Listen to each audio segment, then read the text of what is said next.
तो जी। जैसे हम पिछले सेशन में पूरा पार्टिसिपेटरी ग्राउंड वाटर मैनेजमेंट का ओवरव्यू की बात कर रहे की थी, how it evolve, the story telling की प्रोसेस से हमने समझने का प्रयास किया था कि पार्टिसिपेटरी ग्राउंड वाटर मैनेजमेंट की कहानी कहाँ से शुरू हुई और कहाँ तक पहुंची है और उसमें कौन कौन लोग इन्वॉल्व हो रहे हैं।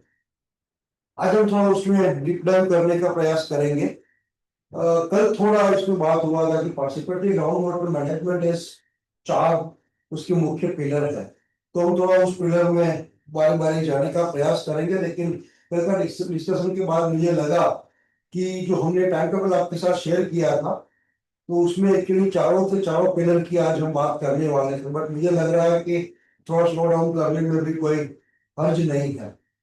तो आज मैं जो है आज के सेशन में हम ये सीखने का प्रयास करेंगे कि participatory ground water management as an approach क्या है, उसके कंपोनेंट्स क्या होते हैं। जो मैं चार पिलर की बात कर रहा हूँ, basically data and equipment mapping is one pillar, capacity building awareness and social mobilisation दूसरा पिलर है, डिमांड एंड सप्लाई मैनेजमेंट की बात आती है, एंड सस्टेनेबिलिटी एंड इंस्टीट्यूशन की बात आती है। तो आज हम data and capacity building pre research हम जो बात करेंगे वो डेटा नेटवर्क मैपिंग तक की बात करेंगे, एंड पोस्ट रिसर्च जब जाएंगे तब हम capacity building awareness and social mobilization की बात करेंगे कि किस तरीके से हमको ये सारी प्रोसेस को करना है, तो हम बोल सकेंगे कि हाँ ये पार्टिसिपेटरी ग्राउंड वाटर मैनेजमेंट हमारा यहाँ पे हो रहा है। वैसे देखा जाए तो participatory ground water management as an approach वो क्या है, तो मतलब एक तो ये इसका सबसे स्ट्रॉन्गेस्ट पार्ट ये है, it involves local communities directly in the planning development use monitoring and conservation of the ground water resources. यहाँ पे थोड़ा अगर हम कंपेयर करें दूसरे जो पार्टिसिपेटरी अप्रोचेस रहे हैं उसमें, जैसे मैं आपको बताऊं कि एक शब्द आया था कुछ समय पहले, पार्टिसिपेटरी इरिगेशन मैनेजमेंट। तो पार्टिसिपेटरी इरिगेशन मैनेजमेंट की जब हम बात करते हैं, तो उसमें जो पूरा का पूरा सोर्स है, वो सोर्स की ओनरशिप कम्युनिटी की नहीं होती है। जैसे बड़ा डैम है, तो dam is own by irrigation department, उसकी कैनाल और सारा का सारा इंफ्रास्ट्रक्चर जो है वो कोई एक जगह कोई ओन करता है, और हम कम्युनिटी को बोलते हैं कि आप आओ पार्टिसिपेट करो इसको मैनेज करने के लिए। और मैनेज भी क्या है कि उसका यूज को थोड़ा रेगुलेट करना है। ऑफकोर्स मैं क्रिटिसिज्म में नहीं जा रहा हूँ, बट मैं ये बताने का प्रयास कर रहा हूँ कि वहां से पार्टिसिपेशन की एक शुरुआत हुई थी, तो वहां से लोगों को ये सोचना समझाना भी शुरू किया कि आप कैसे आपके पास जो पानी का जो वॉल्यूम उपलब्ध है उसको कैसे आप इस्तेमाल करेंगे, कैसे आप कलेक्टिव डिसीजंस लेंगे। बट कहीं ना कहीं क्योंकि ऑनरशिप, अगर जब तक रिसोर्स और रिसोर्स के इंफ्रास्ट्रक्चर पे कम्युनिटी की समुदाय की ऑनरशिप नहीं होगी, तो इसको कहीं ना कहीं उस पर लेकिन आ जाएगा। और वो एक जो भावना आती है ना, जिसे अपना अपना बच्चा होता है, तो उसको नर्चर करके आगे ले जाने में जो मजा आता है वो दूसरे के बच्चे को नर्चर करके आगे ले जाने में मजा नहीं आता है। तो उस तरीके के प्रयास जो हुए। दूसरा पार्टिसिपेटरी अप्रोच का एक अच्छा जो एक नमूना जो खड़ा किया करना था देश के सामने, वो था आपने देखा होगा कि वाटरशेड मैनेजमेंट। वाटरशेड मैनेजमेंट में हमने एक प्रोसेस को लेके आए, इसमें पीआरए की प्रक्रिया है, पार्टिसिपेटरी रोल अप्रेजल की बात है कि गांव का अप्रेज करना है, लोगों के साथ बात करना है।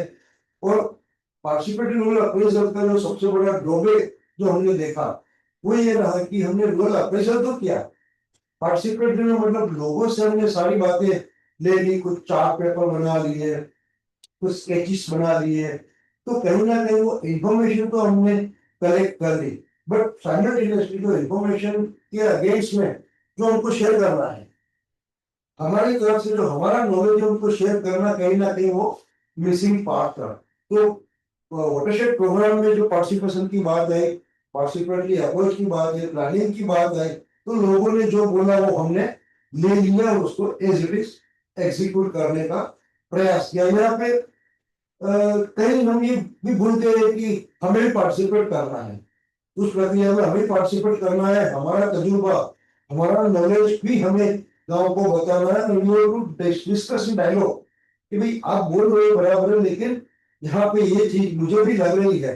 तो दोनों का जो वॉइस एक दूसरे के सामने आना चाहिए, वो कहीं पे लैकिंग था। और लैकिंग में सबसे बड़ी वजह ये थी कि हमने इंफॉर्मेशन तो ले ली, बट इंफॉर्मेशन के पीछे जो एक बहुत बड़ा गेप रहा वो डेटा का रहा।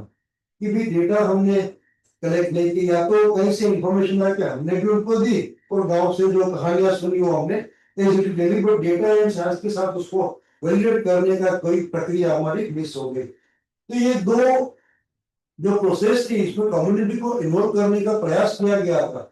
पर जब हम यहाँ पे बात कर रहे हैं तो एक मॉनिटरिंग की भी बात कर रहे हैं, जो एक साइंटिफिक स्ट्रॉन्ग साइंटिफिक बेस इसमें बन रहा है।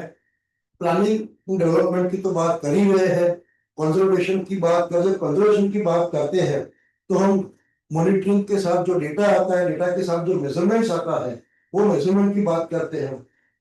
मेजरमेंट ऐसा मैं नहीं बोलूंगा कि आज से पहले कभी मेजरमेंट को कम्युनिटी के साथ मेजरमेंट की प्रक्रिया को नहीं लाया था, लेकिन कौन से मेजरमेंट, कि भाई लेबर अगर यहाँ पे एक्सक्यूशन कर रहे हैं तो उसने कितना एक्सक्यूशन किया, उसका मेजरमेंट टेक्निक सिखाया गया।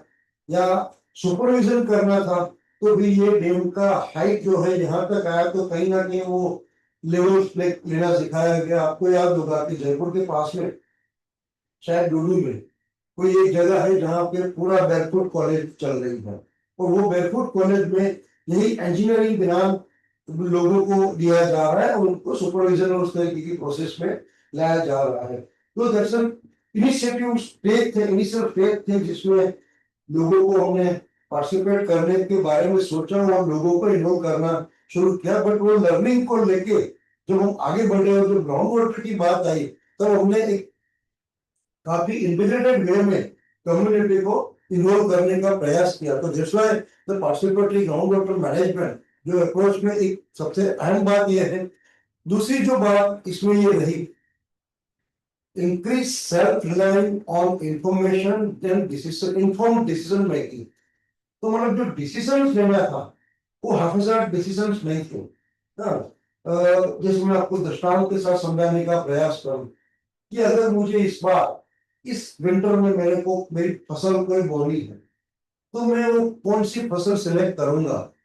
उसके लिए मैं जो मेरे आसपास के किसान लोग जो कर रहे हैं वो मैं नहीं करूंगा, क्योंकि मैं उस टाइम पे एक मॉनिटर करूंगा कि मेरा कुआ कितना रिचार्ज हुआ, मेरे कुएं में कितना पानी है, और उस पानी को अगर मुझे इस्तेमाल करना है और मेरे पास कितना लैंड है, तो उस लैंड में अगर मैं एक्स क्रॉप करूंगा तो हो सकता है मुझे एक दो पानी की शॉर्टफॉल लगे। तो इसके बदले मेरा इकोनॉमी कम न हो और मैं इसी फसल को यहाँ पे लगाऊं, ताकि मेरा थोड़ा पानी में भी सेविंग हो जाए, इनकम भी बढ़ जाए, और मेरा क्रॉप भी, क्रॉप का प्रोडक्शन भी एश्योर्ड हो जाए। तो that is called informed decision making. तो और वो इन्फॉर्म डिसीजन मेकिंग कहाँ से आएगा, क्योंकि हमने मॉनिटरिंग किया है, हमने डेटा लिया है, डेटा को एनालिसिस किया है, और पूरी प्रक्रिया में हमने हमारे रिसोर्स की स्ट्रेंथ एंड वीकनेस को समझा है। तो जब हम स्ट्रेंथ, कोई भी चीज की स्ट्रेंथ एंड वीकनेस को समझ के कोई डिसीजन लेते हैं, तो we call it inform decision making. और वो सेल्फ डिपेंडेंसी क्रिएट करता है। इन्फॉर्म डिसीजन मेकिंग दो तरीके से हो सकता है, किसी को फोन करके पूछ लिया जाए और वो भी आपको कोई जानकारी दे तो आप डिसीजन ले लो, वो भी इन्फॉर्म डिसीजन मेकिंग। बट वो उसकी रिलायबिलिटी किसी दूसरे के ऊपर है। जैसे आप सब लोगों ने नोटिस किया होगा, ग्रामीण क्षेत्र में जो काम करते हैं उनको कौन सा सीड लेना, कौन सा पेस्टिसाइड यूज करना, उसकी जानकारी लेते हैं, इंफॉर्मेशन लेते हैं, लेकिन वो कहाँ से लेते हैं, जो उनके नजदीक के कोई सेलर है, ट्रेडर है, एग्री बिजनेस सेंटर है, वहां जाएगा और वहां से वो जानकारी लेके आएगा। लेकिन वो जानकारी कौन सी देगा, जो उसकी इंटरेस्ट की है वो देगा। कोई उस पर भी ये नहीं सोचेगा कि मेरी ये जानकारी किसान को उपयोगी है कि नहीं है, तो किसान के पास उसको वैलिडेट करने का कोई माध्यम नहीं होता है। तो इसीलिए वो एज इट इज उस जानकारी को ले लेता है और सीधा एग्जीक्यूट करता है। बट यहाँ पे इन्फॉर्म डिसीजन मेकिंग में हम एक जो इम्पोर्टेंट बात जो करने जा रहे हैं, तो जो हम बात कर रहे हैं, तो यहाँ पे हम सेल्फ रिलायंस कहीं बढ़ाने की बात कर रहे हैं। इसमें कम्युनिटी का, जो लोकल कम्युनिटी का इन्वॉल्वमेंट की हम बात कर रहे थे। दूसरा यहाँ पे सेल्फ रिलायंस की बात कर रहे हैं, जो पार्टिसिपेटरी ग्राउंड वाटर मैनेजमेंट का अप्रोच का एक बहुत कोर वैल्यूज में जाता है। दूसरा जो बात है वो शेयर्ड रिस्पॉन्सिबिलिटी की भी कई बात करते हैं कि भाई हम सब बात कर रहे हैं कि ground water is a common pool resource, लेकिन कॉमन पूल रिसोर्स के ऊपर सबको पता है कंट्रोल किसका है, किसी का भी कंट्रोल नहीं है। इसीलिए जिसकी लड़ाई उसका भैंस जैसी सिचुएशन होती है। तो मेरे पास ज्यादा पैसे है, मैं बड़ा बोरवेल बनाऊंगा, बड़ा ज्यादा पानी ले लूंगा, तब मैं भूल जाता हूँ कि ये पानी मेरा पीने के लिए भी जो काम में आने वाला है, जो सबको बराबर सब जिसके ऊपर सबका बराबर का हिस्सा है, हम उसको भूल जाते हैं। और उन जब भूल जाते हैं तो वो काफी इंडिविजुअल लेवल पे इसका इस्तेमाल होना शुरू हो जाता है। तो उस एटीट्यूड से कम्युनिटी को बाहर निकाल के हम शेयर रिस्पॉन्सिबिलिटी की कई बात करते हैं।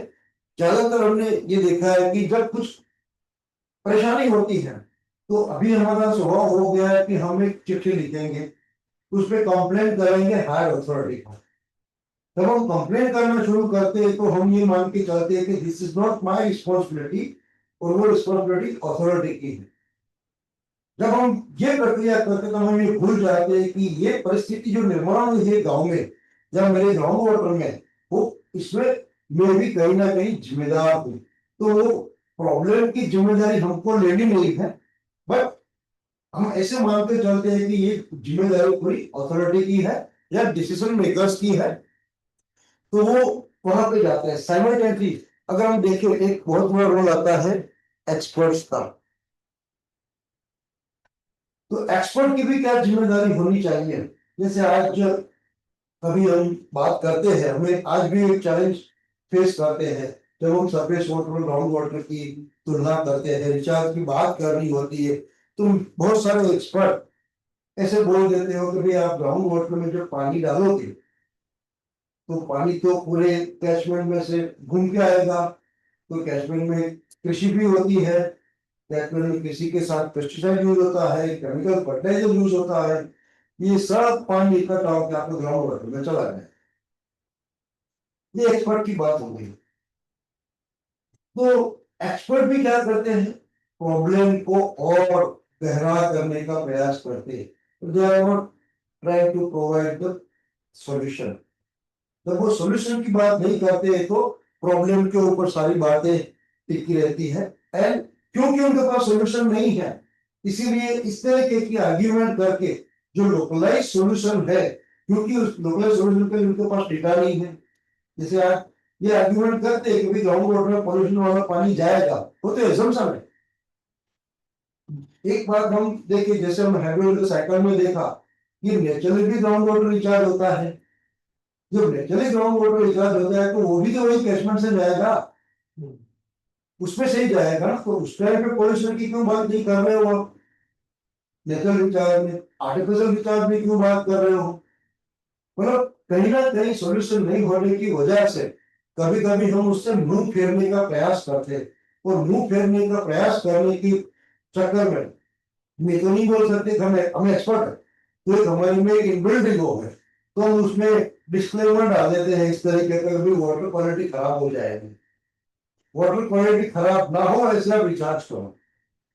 अब उस टाइम पे जब ये बात करते तब हम भूल जाते हैं कि बरसात का एक बूंद जब भी जमीन पे आता है तो वो पॉल्यूशन फ्री हो ही नहीं सकता है, क्योंकि आइदर नेचुरल पॉल्यूशन हो या मैनमेड पॉल्यूशन हो, पानी जब किसी भी मीडिया को टच करेगा उसके अंदर उसकी कुछ डाइल्यूशन होनी है, and that is called contamination. तो ये एक्सपर्ट की भी जिम्मेदारी बनती है कि भी आप इसके ऊपर एक सही मायने में कोई संशोधन करें, रिसर्च करें, और उसका प्रिकॉशनरी मेजर के साथ सॉल्यूशन की बात करें। एंड ऑफ कोर्स सबसे इंपॉर्टेंट जो है वो यूजर्स है, क्योंकि उनको अल्टीमेटली पानी को यूज करना है। तो जब इनकी शेयर जिम्मेदारी बनेगी, इनकी शेयर जिम्मेदारी बनेगी, इनकी शेयर जिम्मेदारी बनेगी, तो हमारा पार्टिसिपेटरी ग्राउंड वाटर मैनेजमेंट एक पर्टिकुलर यूनिट ऑफ एरिया को एक सस्टेनेबिलिटी देगा बाय अडॉप्टिंग दिस अप्रोच। अब ये जो अप्रोच आया है पार्टिसिपेटरी ग्राउंड वाटर मैनेजमेंट, तो उस अप्रोच के कुछ प्रिंसिपल्स उस टाइम पे डिस्कस किए गए थे हम लोगों ने साथ में मिलकर। पहला तो ये था कि पहला प्रिंसिपल हमारा ये है कि ground water management is a common pool resource, तो वो हमें हर बार हैमरिंग करते रहना है हर एक लोगों के ऊपर ना, चाहे वो सीएम हो, पीएम हो, एमपी हो, एमएलए हो, कलेक्टर हो, डीडीओ हो, तलाटी हो, फार्मर हो, ग्राम पंचायत का सरपंच हो, या एक इंडिविजुअल फार्मर यूजर क्यों ना हो और बड़ा फार्मर भी क्यों ना हो।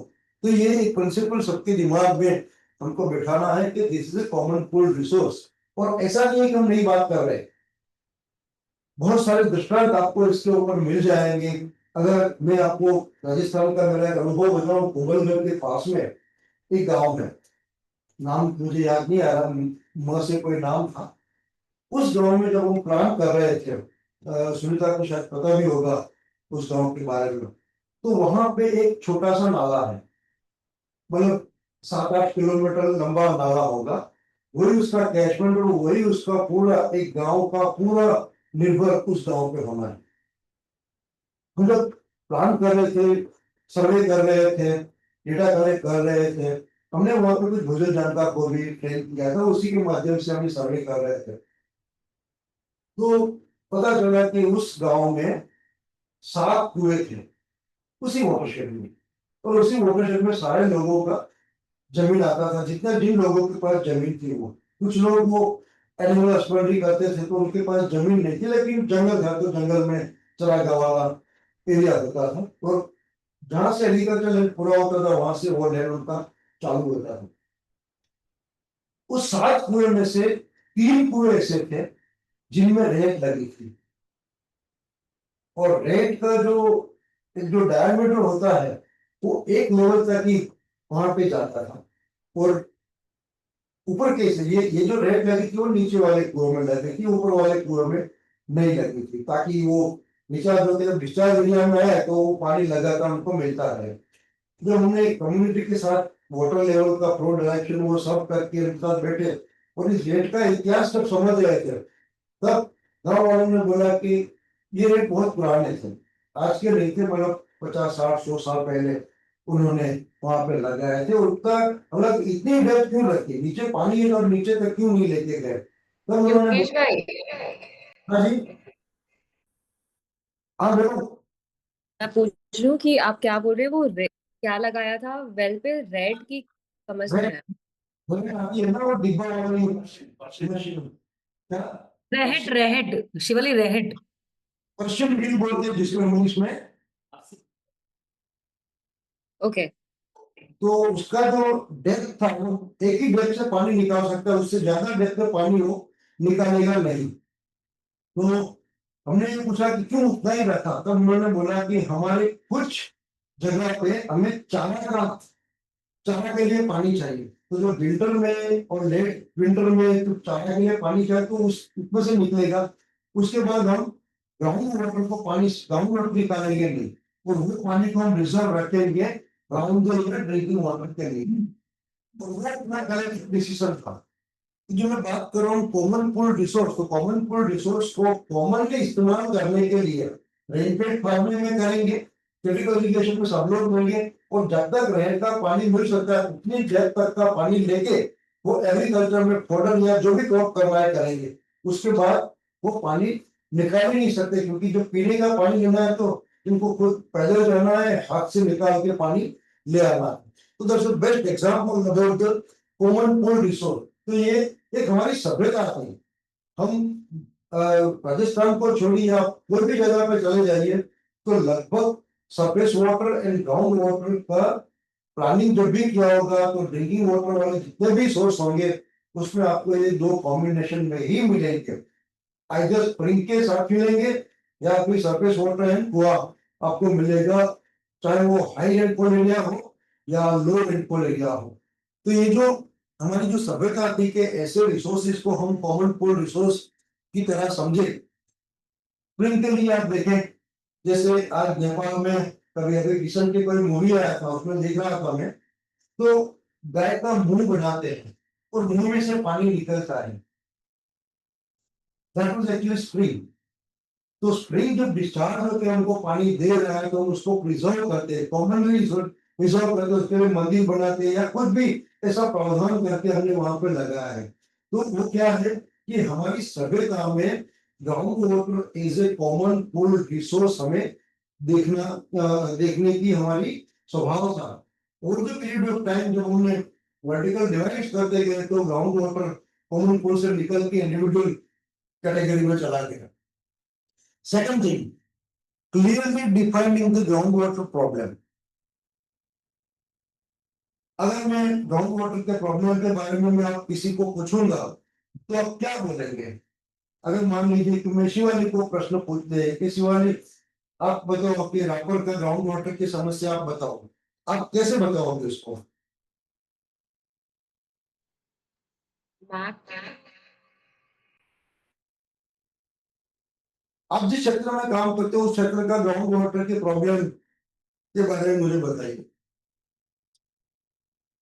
तो यहाँ पे ऐसा है कि अम, मतलब जो आपने सवाल पूछा, मुझे लगता है सबसे पहले मैप हम प्रेफर करेंगे और उसके अकॉर्डिंग हम पहले पता करेंगे कि वहाँ की लोगों को छोड़ दो, आपकी जो समझ है बता दीजिए। अगर कोई 4-5 लोग मुझे बताइए स्टूडेंट में से कि ग्राउंड वाटर प्रॉब्लम की जब बात करनी है तो आप क्या बोलेंगे?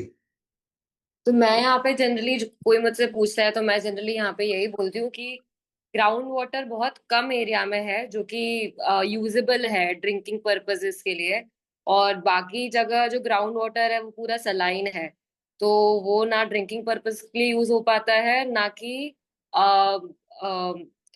इरिगेशन के लिए। तो the amount of ground water that is available is very less, और जो है भी तो वो सलाइन है, that is not usable. Then also the rainfall is very less, तो जो पर्कुलेशन है मिट्टी में वो भी बहुत कम होता है क्योंकि यहाँ की सॉइल टाइप जो है वो मोस्टली क्ले ही है, तो सैंडस्टोन जो है वो बहुत कम है। This is how I tell anyone. Fine, okay. कोई और? I think groundwater basically it is whether the water is available or not. ठीक है, and what are the challenges that people are facing to meet their minimum requirements. फिर उसके बाद वो किस जरिए से पानी लेते हैं, whether it is surface water or ground water. ठीक है, then we get to the ground water की कितना अवेलेबल है, कब अवेलेबल होता है, कब पानी नहीं रहता है, तो लोगों का कोपिंग मैकेनिज्म क्या है. I think from a social perspective all these things are very important. And also I mean जब हम कोई भी सिक्योर वाटर सिक्योरिटी और फूड सिक्योरिटी की बात करते हैं तो तीन इंपॉर्टेंट पहलू है. एक तो whether the water is available, whether the water is accessible, and whether the water is consumed I mean in the way it is suppose to be. I think ये मेरी समझ है as far as ground water अगर आप कहीं पर भी जाए बात करने के लिए तो. ओके, अगर सर मैं जिस जगह से बिलोंग करता हूँ मतलब आसाम से, वहाँ पे ग्राउंड में ज्यादा आर्सेनिक का मतलब परिमाण ज्यादा है, तो वो ड्रिंकिंग के पर्पज के लिए मतलब वो यूज नहीं कर सकते, और ज्यादातर मतलब खेत के लिए तो फ्रेश वाटर यूज होते हैं, ग्राउंड वाटर नहीं यूज करते। तो मैं मेरे समझ में मतलब वो आर्सेनिक का क्वालिटी मतलब डिपेंड करेगा इसमें। ओके, अगर मैं पूछूं कि अगर आप में से कोई डिस्ट्रिक्ट कलेक्टर है तो आप कैसे ग्राउंड वाटर की प्रॉब्लम को बताएंगे?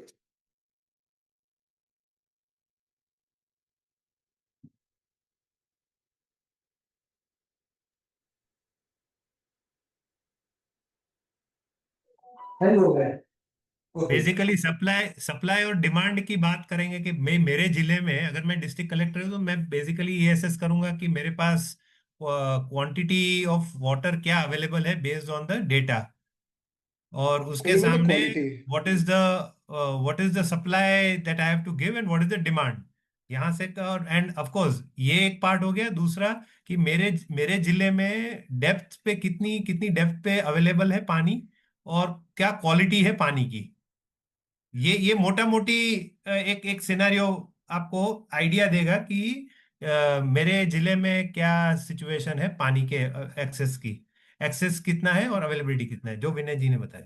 आई तो थिंक ये है, दिस इज हाउ। कलेक्टर का ये आंसर नहीं होगा। हाँ अ, सर, अच्छा। रुबिल भाई, हाँ बोलो।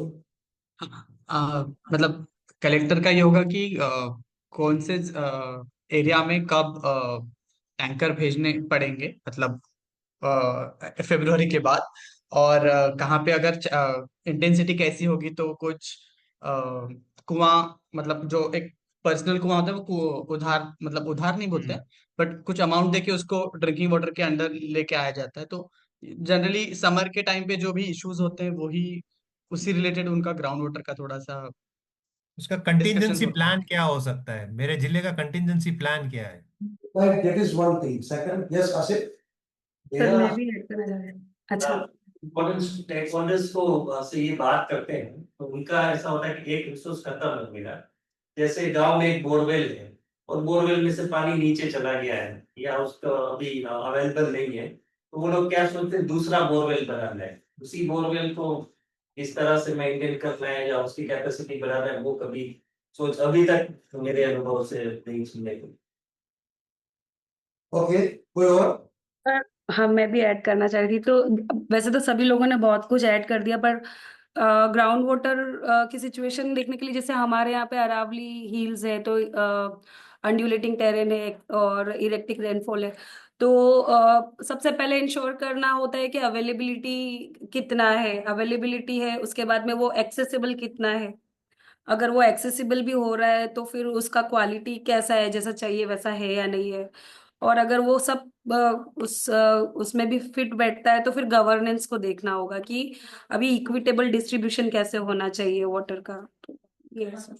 जो रसून भाई ने बोला, पहले तो डेटा भी देना पड़ेगा कि डिमांड कितनी है और उसके अगेंस्ट सप्लाई कितना है। तो फर्स्ट अगर कुछ प्रूव करना है, मतलब जो डायरेक्टली अगर प्रॉब्लम स्टेट करता है, तो मुझे लगता है data is also very important. फिर हम क्वालिटेटिव एस्पेक्ट्स पे आ सकते हैं कि इतना लेवल जा चुका है और बोरवेल और वेल डिफंक्ट हो चुके हैं। ओके, मुझे लगता है कि जब भी कोई ऐसे सेक्रेटरी या कलेक्टर इवन मिनिस्टर को भी मिलते हैं, उनका पहला स्टेटमेंट रहता है कि मेरे डिस्ट्रिक्ट में 4 ब्लॉक डार्क जोन में है। अच्छा।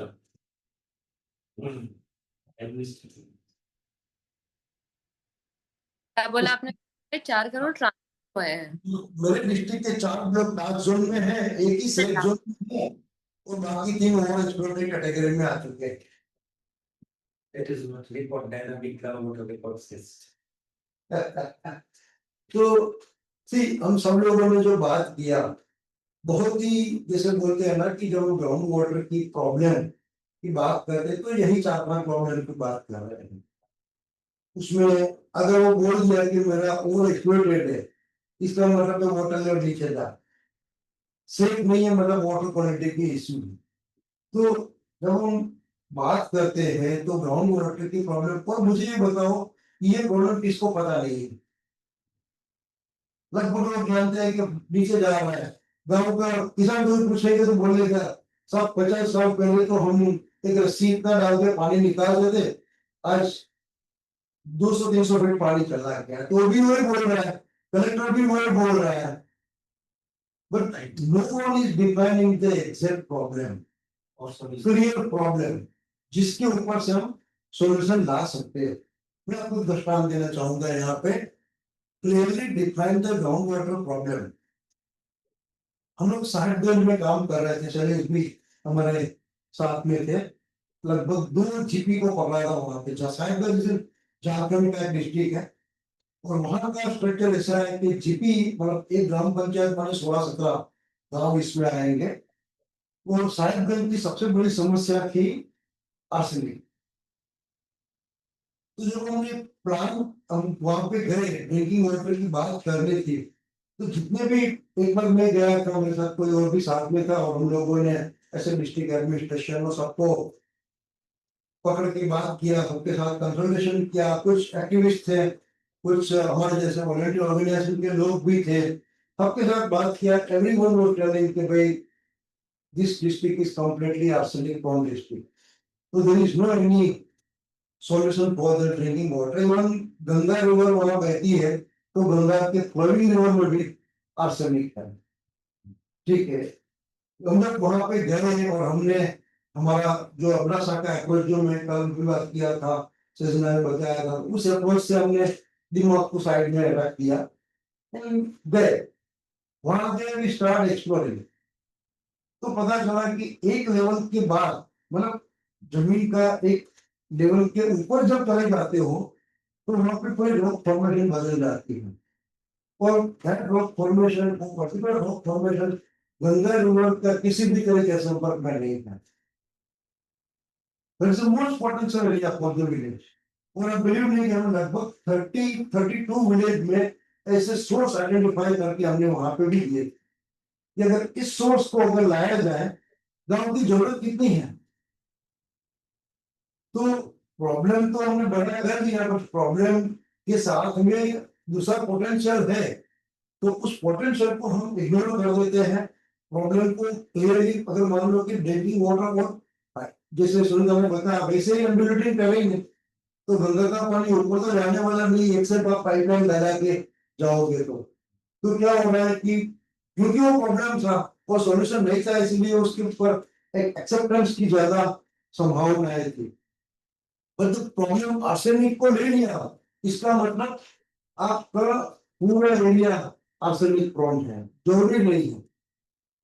तो प्रॉब्लम का क्वांटिटी, प्रॉब्लम का एग्जैक्ट डेफिनेशन और डिलिनिएशन इतने एरिया में प्रॉब्लम है। सिर्फ में डार्क जोन की बात करें हम कच्छ का एग्जांपल ले लें, मानवी ऑलवेज और एक्सप्लॉइटेड कैटेगरी में रहता है जबकि मानवी, मुंद्रा, अंजार, अबडासा सब कनकावती एक ही एक्यूफर में है। How can be one block can all exploited और बाकी के नहीं हो सकते हैं। तो क्या होता है कि कभी कभी हम लोग प्रॉब्लम को डिफाइन करने में कहीं बोलूंगा, मैं ये बोलूंगा कि कुछ गलत कर रहे, लेकिन प्रॉब्लम को डिफाइन करने के हमारे तरीके जो है वो एक ऐसी इमेज पैदा कर रहा है और जिसके आधार पर फिर हम वहीं पे एक बार बोल दिया तो वहां पर वो दरवाजे बंद हो गए, सारे सारे दरवाजे बंद हो गए तो सॉल्यूशन की कहीं बात नहीं हो रही। जो participatory ground water management act के प्रिंसिपल है कि भी आप प्रॉब्लम को एग्जैक्टली डिफाइन करो।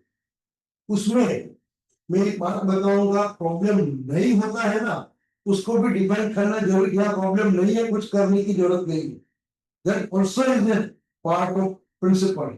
आप देख रहे हैं ना बहुत सारी जगह पे बहुत गांव में अपने खुद के बहुत बढ़िया रिसोर्स होते हैं लेकिन क्योंकि पूरा एक डिस्ट्रिक्ट का या ब्लॉक का लेवल लग जाता है, ये स्कैर्सिटी वाला है तो उस गांव को भी आप जबरदस्ती दूसरी सिस्टम में डालोगे और उसको भी कनेक्ट करने का प्रयास करोगे ताकि आपके मानते चलने का प्रॉब्लम। तो प्रॉब्लम का एग्जैक्ट डेफिनेशन या प्रॉब्लम का एग्जैक्ट आइडिया नहीं होने की वजह से या तो हम बहुत ओवर काम कर जाते हैं या बहुत अंडर काम कर देते हैं। तो ये दूसरा प्रिंसिपल है जिसमें हमें तो पॉसिबिलिटी ग्राउंड वाटर मैनेजमेंट जो हमको हेल्प करता है कि हम छोटे से छोटे यूनिट चाहे वो एडमिनिस्ट्रेटिव यूनिट हो या एक्यूफर यूनिट हो उसमें हम प्रॉब्लम को क्लियरली डिफाइन करें और उस प्रॉब्लम के ऊपर काम करने की बात करें। आई थिंक योगेश भाई इससे मुझे एक और चीज समझ आती है जो आपने अभी आर्सेनिक वाला एग्जांपल दिया कि going with a blank mind is also very important क्योंकि जनरली अगर आपको अगर गांव वालों ने बोला है कि आर्सेनिक का प्रॉब्लम है तो we can also directly jump to the solution कि भाई आर्सेनिक का प्रॉब्लम है तो ये सोल्यूशन है क्योंकि based on our prior experience हम वो भी सोच सकते हैं। तो अगर उस माइंडसेट से जाते हैं तो एक सोल्यूशन वाला जो स्पेस है कि नहीं यहाँ पे अच्छा क्या है या और कौन से सोर्सेज है वो कहीं ना कहीं लेफ्ट आउट हो जाता है। तो what I understood from this is also कि do not just get caught up into the problem that is told by the community, you need to go with a blank space कि भाई there could be other things as well, not definitely कि जो हमने पहले कभी देखा हो वही यहाँ पे भी लागू होगा। यस, आप अगर जाओ सिस्टमेटिकली जाओ खुद प्रॉब्लम सामने आ जाएगा, खुद सॉल्यूशन भी सामने आ जाएगा। तो कभी कभी क्या करते हैं हम जल्दबाजी कर देते हैं और जल्दबाजी तभी हम करते हैं जब हमारे पास इंफॉर्मेशन होती है। तो यहाँ पे information and knowledge two different things are there. तो जब हम बात कर रहे हैं कि clearly defined ground water problem तो उस समय पे हमें बात करनी है ग्राउंड वाटर का नॉलेज के साथ हम बात करें, नॉट इंफॉर्मेशन के बाद। तो हमारा जो भी डेफिनेशन हम बनाते हैं वो जो हमारे पास अवेलेबल इंफॉर्मेशन है उसके आधार पर हम प्रॉब्लम को डिफाइन कर देते हैं। बट उस अवेलेबल इंफॉर्मेशन जरूरी नहीं है कि हमें जिस जगह के लिए काम कर रही वहां के लिए परफेक्टली फिट होती हो। ओके, आगे बढ़े। इस चीज को समझाने की मुझे जरूरत नहीं है कि participatory ground water management is an aquifer based ground water management, administrative based नहीं है, क्योंकि ग्राउंड वाटर नेचुरल रिसोर्स है तो उसका मैनेजमेंट यूनिट भी तो नेचुरल रिसोर्स ही होना चाहिए, और जो उसका कंटेनर है तो उस कंटेनर हमारा मैनेजमेंट यूनिट होना चाहिए। बट यहाँ पे रेड कलर में लिखा है, उसको बाद में बात करेंगे। देन जब ग्राउंड वाटर की बात कर रहे हैं, पार्टिसिपेटरी ग्राउंड वाटर मैनेजमेंट की बात करें तो वो सिर्फ क्वांटिटी को एड्रेस नहीं करता है, it is also addressing the quality. तो जो मैंने प्रीवियस स्लाइड में बताया कि एक्सपर्ट क्वालिटी के साथ बहुत कंसर्न रखते हैं, बट वही एक्सपर्ट ने आज तक क्वालिटी को कहीं पिक्चर में लाए हैं। वो ग्राउंड वाटर का बैलेंस निकाल के डार्क जोन और सेफ जोन बचा देते हैं, और क्वालिटी की बात आती है तो सलाइन एरिया करके कस के रंग को डाल देते हैं। तो ये बहुत इंपॉर्टेंट एस्पेक्ट है। और जब क्वांटिटी और क्वालिटी की बात करते हैं हम लोग, तो एज वी ऑल नोस, हम एक्यूफर की बात करें तो एक्यूफर के दो तरीके के प्रॉपर्टीज होते हैं। कौन से होते हैं वरना? एक्यूफर की दो प्रॉपर्टीज कौन सी होती है? दो टाइप की प्रॉपर्टीज होती है।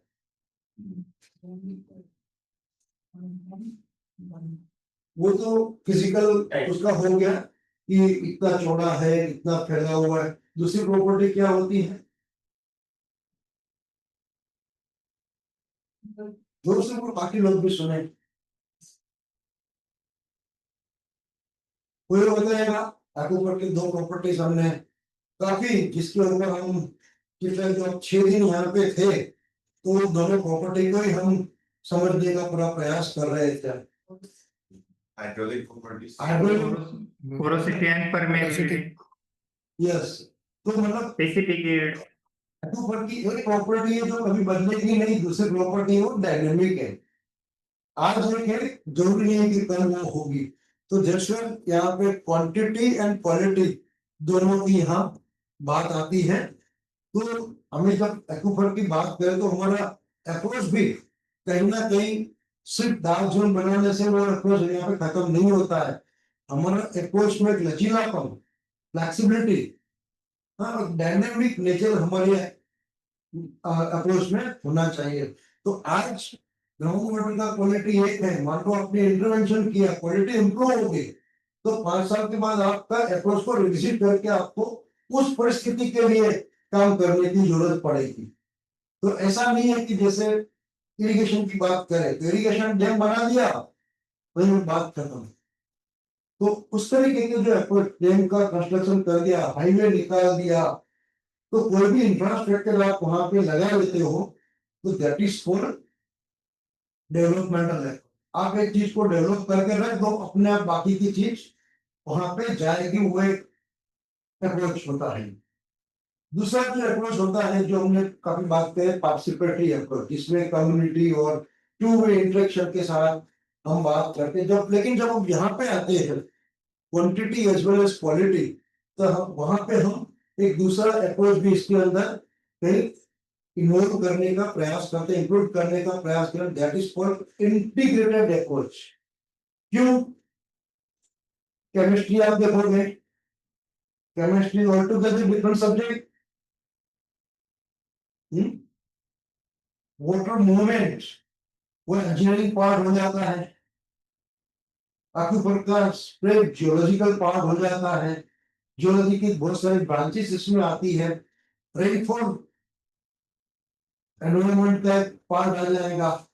तो there are multiple science involve in assessment of this two thing, quality and quantity. तो ये पार्टिसिपेटरी ग्राउंड वाटर मैनेजमेंट का प्रिंसिपल में ये इनबिल्ट चीज छुपी है कि इसको इंटीग्रेट करना है।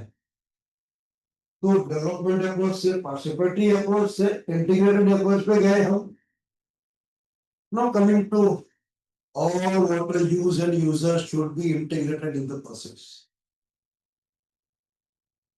सारे यूजर्स एंड सारे यूजेस, तो हम इंडस्ट्रीज के यूजर्स के सामने मुंह फेर नहीं सकते, पेयजल डोमेस्टिक वाटर का नहीं कर सकते हैं, इरिगेशन को नहीं कर सकते हैं, कोई डेवलपमेंट के लिए कुछ पानी चाहिए तो उसको भी हम नहीं बोलते। मैं तो बोलूंगा रिकंस्ट्रक्शन हो रहा है पूरे गांव में, वी रिक्वायर वाटर। अब देखो,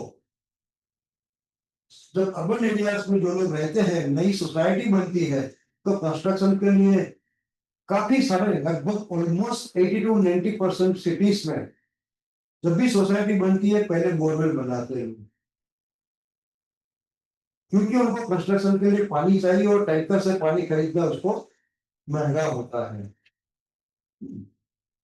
तो हर तरीके के यूजर्स को हमें इस प्रक्रिया में इंटीग्रेट करना है। और जब हम इसको इंटीग्रेट करते हैं तो हमें क्या चीज साथ में लेना है? यूजर को अगर हमने किया, मान लो कोई किसान है, is a ground water user, उसका ग्राउंड वाटर यूज करने का पर्पस क्या होगा? अपना लाइवलीहुड को सिक्योर करना। लाइवलीहुड को सिक्योर करना मतलब अपनी लाइफ को सिक्योर करना, अपनी लाइफ स्टाइल को सिक्योर करना और नेक्स्ट जनरेशन को सस्टेन करना। तो जब ये प्रक्रिया में हम आते हैं तो उसका एक लाइवलीहुड पार्ट है, जो प्रैक्टिसेस है, जो जिसने एडॉप्ट किया है। Agriculture is a practice, agriculture is a livelihood type जो उसने एडॉप्ट किया है। और एग्रीकल्चर में भी उसने क्या एडॉप्ट किया है? क्रॉप, ये सब साइंस आता है। तो एग्रीकल्चर इटसेल्फ एक साइंस हो गया, उसको हमें समझने की जरूरत पड़ेगी। एग्रीकल्चर का बहुत बड़ा आधार होता है सॉइल पे, तो सॉइल को भी हमको समझने की जरूरत पड़ेगी। दोनों को मिला के उसकी प्रोडक्टिविटी देखनी है, और प्रोडक्टिविटी की बात करेंगे तो हमें इकोनॉमिक्स और मार्केट को समझना पड़ेगा। और वो सब समझने से पहले हमको ये समझना पड़ेगा कि हम इस अप्रोच को लेते हुए किसान के साथ काम कर रहे हैं, तो 5 साल के बाद इसकी आमदनी इतनी तो होनी चाहिए भैया, और उसका सोशल स्टेटस भी इम्प्रूव होना चाहिए। तब जाके हम बोलेंगे कि ये पार्टिसिपेटरी अप्रोच कहीं ना कहीं आ रहा है। तो जब ये लेवल आता है तो उसमें एक और अप्रोच घुस जाता है। एग्रीकल्चर तो नहीं, ग्राउंड वाटर साइंस का कोई हिस्सा है, सोशल साइंस उसका हिस्सा नहीं है, इकोनॉमी इसका हिस्सा नहीं है। तो क्या हो गया, एक दूसरी डिसिप्लिन जुड़ गई। तो यहाँ आते आते हमको दूसरा भी अप्रोच डालना है, that is called multi disciplinary approach. अगर आपको याद है तो सबसे पहले जो 2 दिन के सेशन के उसमें आई है एक्सप्लेन कि what is multi disciplinary approach and why it is required. तो participatory ground water management approach की बात कर रहे हैं, but it is a multi approach. इसमें बहुत सारे अप्रोचेस इसमें आते हैं। आपको कोई जगह पे डेवलपमेंट का सहारा लेना पड़ेगा, कोई जगह पे इंटीग्रेशन करना है तो इंटीग्रेटेड अप्रोच लेना पड़ेगा, कोई जगह पे मल्टी डिसिप्लिनरी अप्रोच भी आपको लेना पड़ेगा।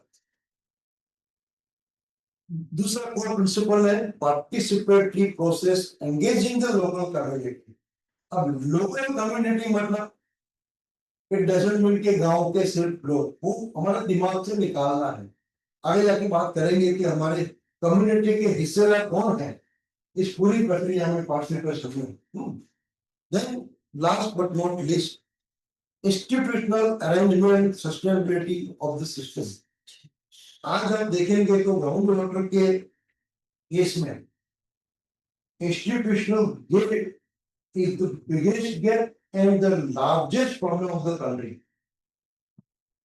ग्राउंड वाटर को मैनेज करने के लिए जो इंस्टीट्यूशन की जो कमियां है या इंस्टीट्यूशन में जो कमियां है, इंस्टीट्यूशन की सारी कमियां नहीं है, बट इंस्टीट्यूशन में जो कमियां है दैट इज बहुत बड़ा रीजन है जो ग्राउंड वाटर को आज तक सरफेस पे नहीं आने दिया है। क्योंकि वो जब भी कोई इश्यू आता है, हम सुबह होता है ना, कचरा कारपेट के नीचे डाल दो, तो ये कारपेट के नीचे चला जा रहा है। तो that's why the institution part of the participatory groundwater management, नहीं participatory नहीं बोलेंगे, groundwater management का बहुत बड़ा लैकिंग लगना है इस पूरी प्रोसेस में, और जो पार्टिसिपेटरी ग्राउंड वाटर मैनेजमेंट इसको एड्रेस करता है।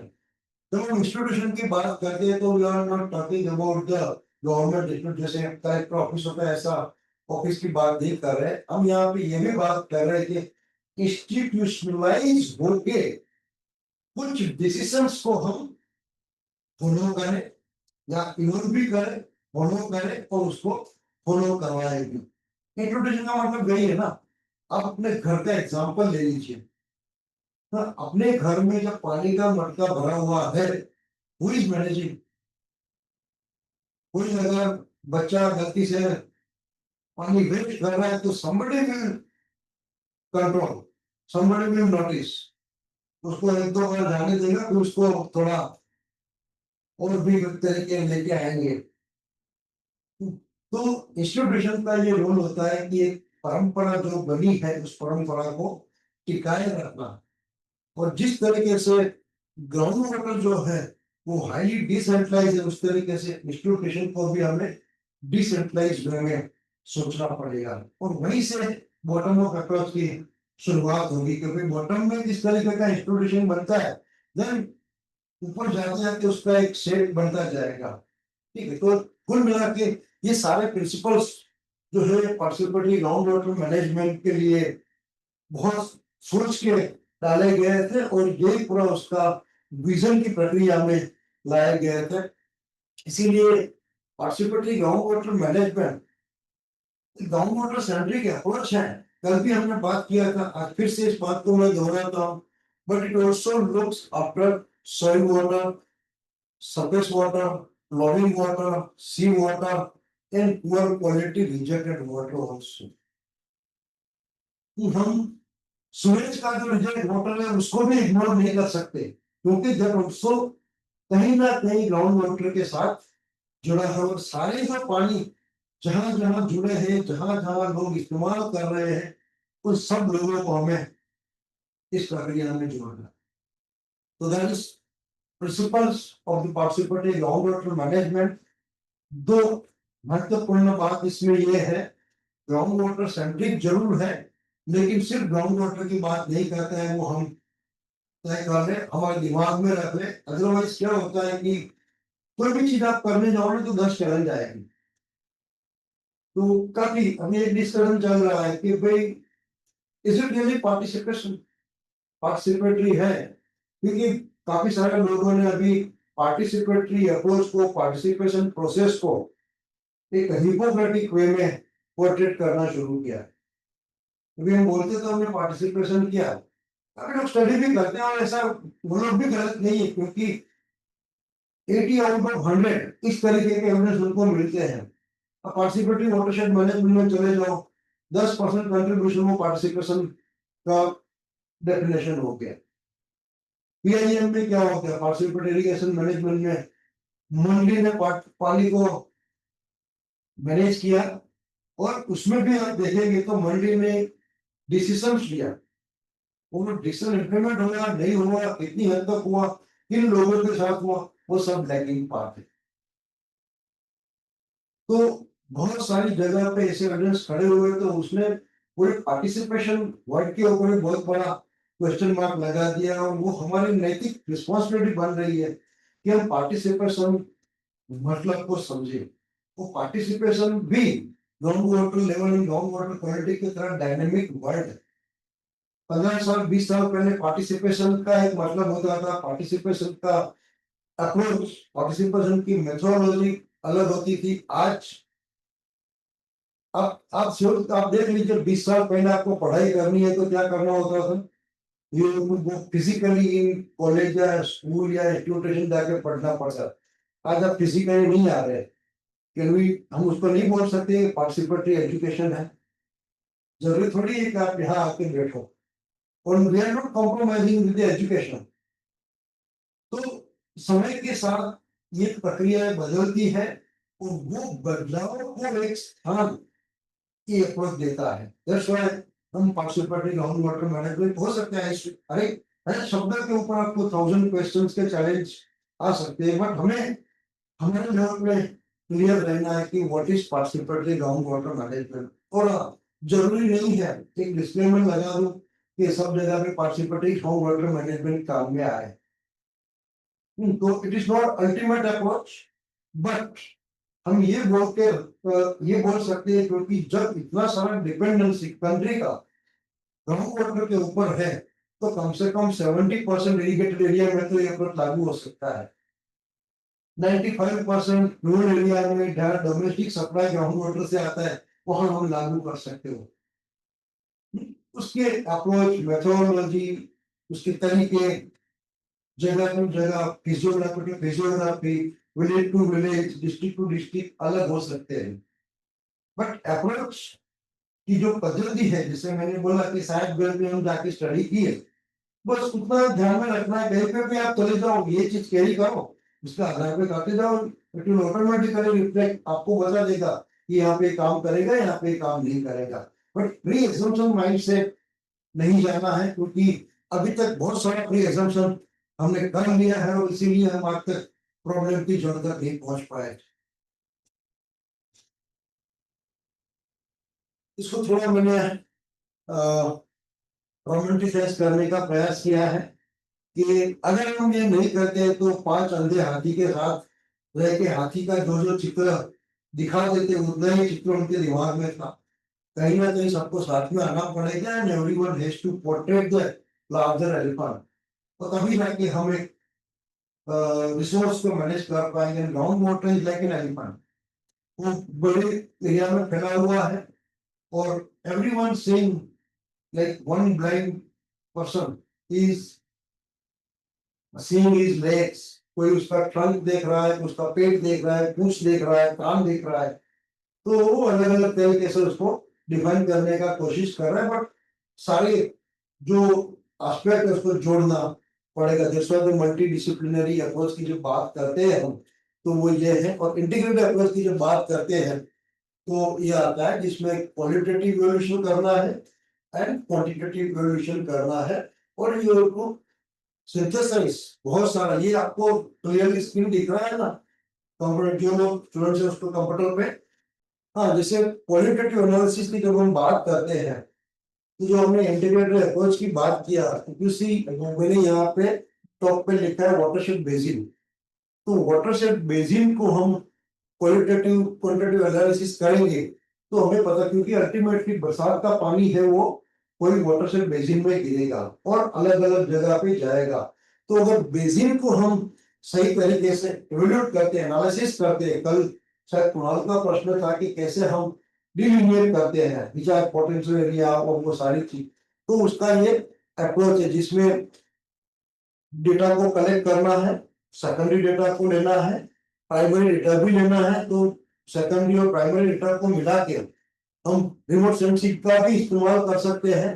तो जो भी हमारे पास बेस डेटा अवेलेबल है, जैसे रिमोट सेंसिंग है, टॉपोशीट्स है, तो डेटा को लेके बेस क्रिएट करके उसको फिर ग्राउंड ट्रूथ करके हम जैसे स्लोप है, ड्रेनेज और सरफेस वाटर को एसेस करें, हाइड्रोजियोमोर्फोलॉजी मतलब लैंडफॉर्म्स, हाँ, रॉक फॉर्मेशन, स्ट्रक्चरल एक्विफर के boundaries, permeable rocks, inward rocks, सबको इकट्ठा करें, लैंड यूज लैंड कवर को भी देखें, इन सॉइल को देखें, सब लेयर को एक दूसरे के ऊपर हम जब जमाते हैं, और जैसे मान लो कि हर एक लेयर को जमाने की प्रक्रिया में अगर मैं सिर्फ रॉक की बात करूं तो मेरे एरिया में मुझे लूज फॉर्मेशन मिल रहे हैं, अनकॉन्सोलिडेटेड सेडिमेंट, सेमी कॉन्सोलिडेटेड और कॉन्सोलिडेटेड और हार्ड रॉक मिल रहे हैं।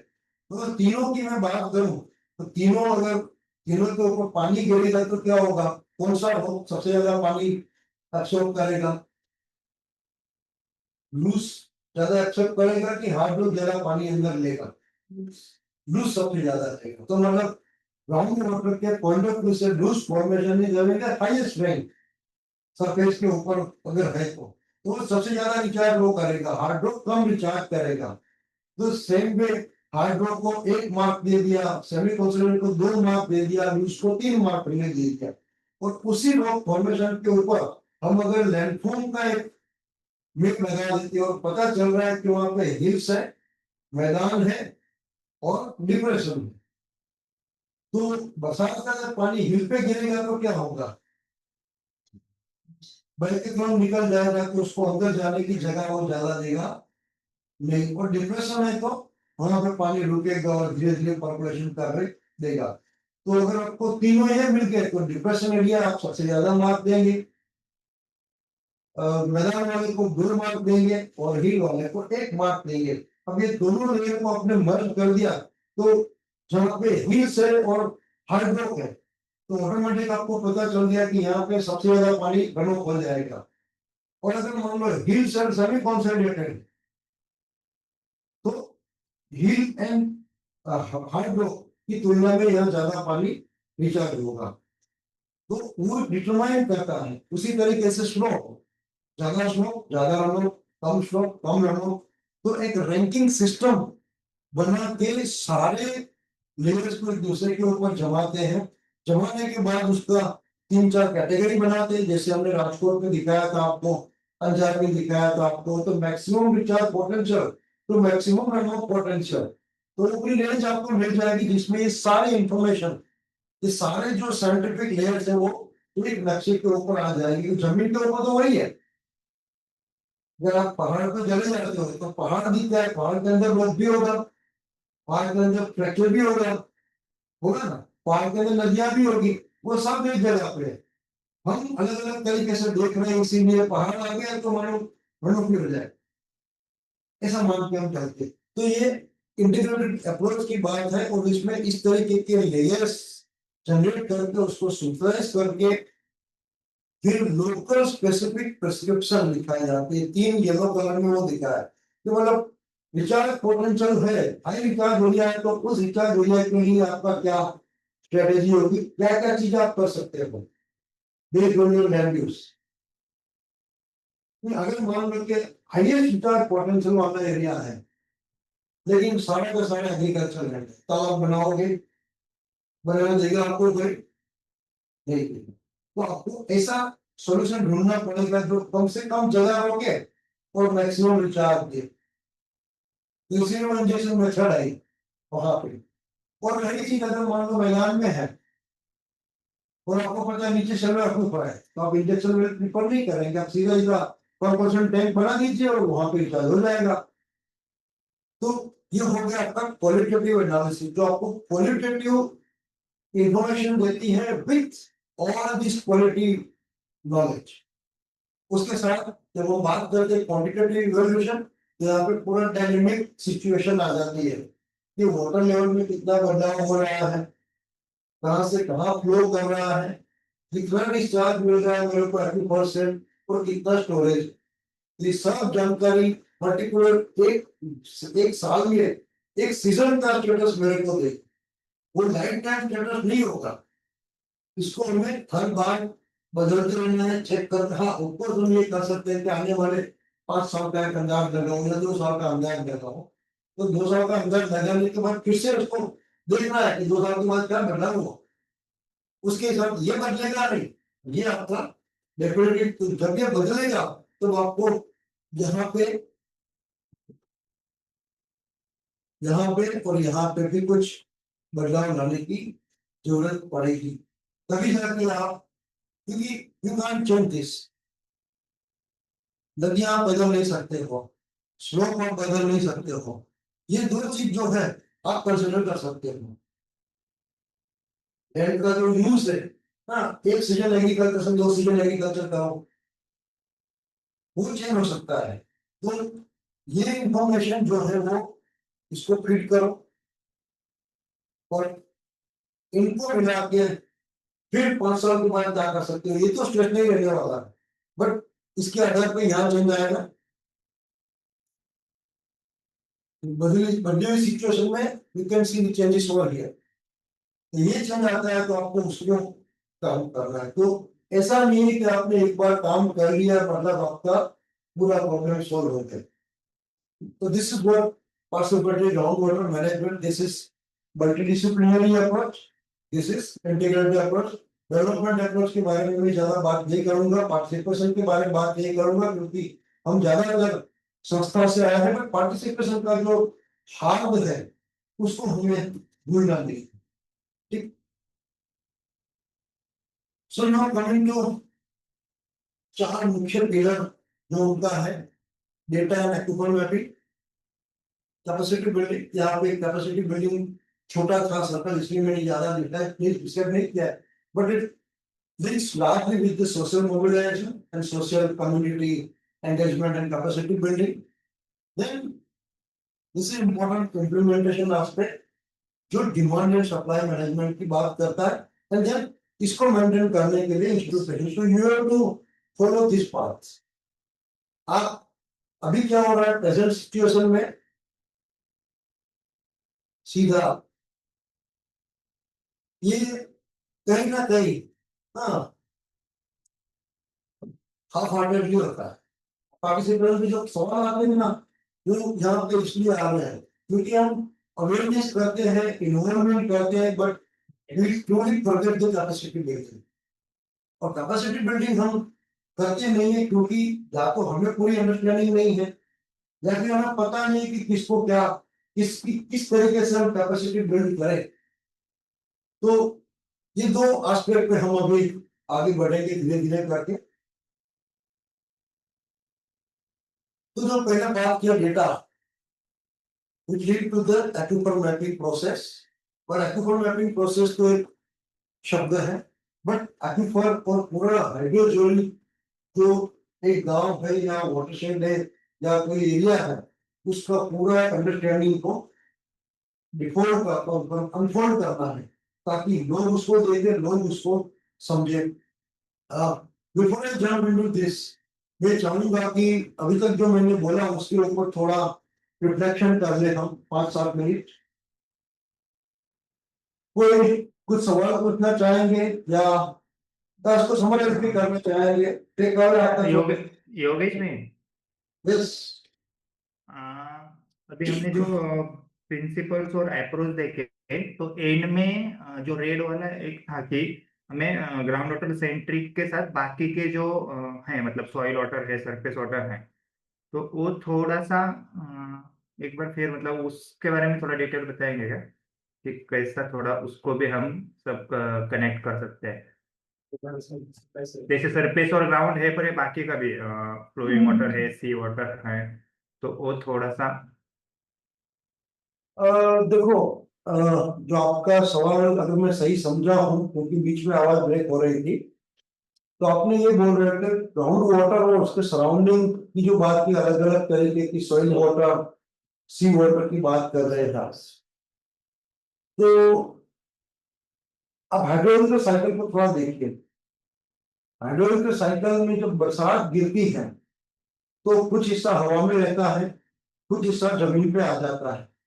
तो जमीन पे आने के बाद large part of the water immediately surface के ऊपर से ही फ्लो करके चला जाता है। तो हम उस फ्लो को देख रहे हैं, देखना चाहते हैं, एस्टिमेट करना चाहेंगे कि हमारा शॉर्टफॉल है वो फुलफिल तो वही कर पाएगा, लेकिन क्या उसको 100% ले लेना या हमारी रिक्वायरमेंट के हिसाब से ले लेना। तो हमारे रिक्वायरमेंट को एस्टिमेट करना है, तो हम क्या करते हैं, जिसमें सोइल एक्यूपर की बात करते हैं। सोइल एक्यूपर की बात हमें इसलिए करनी है कि हमारे पास जब बरसात का पानी आता है, बरसात by and large monsoon season में होती है, तो मानसून सीजन में सबसे ज्यादा एग्रीकल्चर भी होता है, क्योंकि इरेगुलर और इरेक्टिव पैटर्न की वजह से बरसात जब आती है तब हो सकता है क्रॉप को पानी की जरूरत नहीं हो। तो क्रॉप को पानी की जरूरत नहीं है और रन ऑफ भी हो जाता है, तो हम ये बोलेंगे कि इतना सारा वॉल्यूम में जो हमें भूजल बरसात का पानी मिल रहा है, we are not utilizing that water efficiently.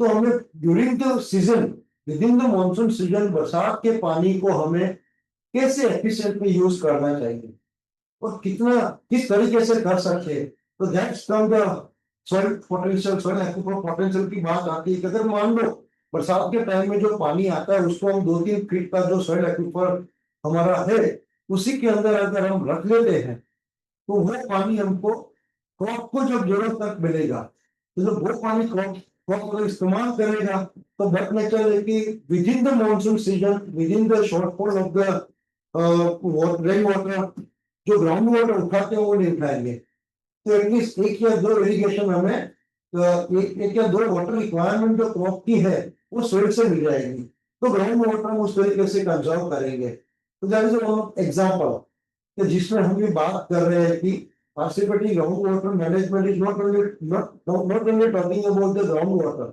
But soil aquifer का पोटेंशियल लेंगे तो वो सस्टेन करेगा ग्राउंड वाटर की अवेलेबिलिटी को लार्जर टाइम के लिए, लॉन्गर ड्यूरेशन के लिए। आप लोग जब कच्छ आए तो हम कनकावती सैंडस्टोन के ऊपर आपको लेके गए थे। हमने कनकावती सैंडस्टोन का पूरा डिटेल नहीं बताया था आपको, बट कहीं ना कहीं सजीना बिन का प्रेजेंटेशन में आपने एक स्लाइड थी, मैं भूलता नहीं हूँ, तो कनकावती सैंडस्टोन को उन्होंने 8 अलग अलग क्लस्टर किए थे और उसमें कोर एरिया और ओपन एरिया का कॉन्सेप्ट लेके आए थे। तो जो 8 कॉन्सेप्ट जो थे, वो 8 कॉन्सेप्ट जो थी वो प्रॉब्लम को क्लियरली डिफाइन करने की एक प्रक्रिया थी कि भाई कनकावती सैंडस्टोन का ये पर्टिकुलर क्लस्टर की प्रॉब्लम क्या है। That problem may be natural, may be man-made, may be external, may be institutional, या एक हो सकता है या कॉम्बिनेशन में हो सकता है, और maybe sea water intrusion. तो उसका हमने एक बेस लिया था कि भाई सी वाटर के एडजॉइनिंग क्लस्टर एंड समुद्र से दूर वाले क्लस्टर।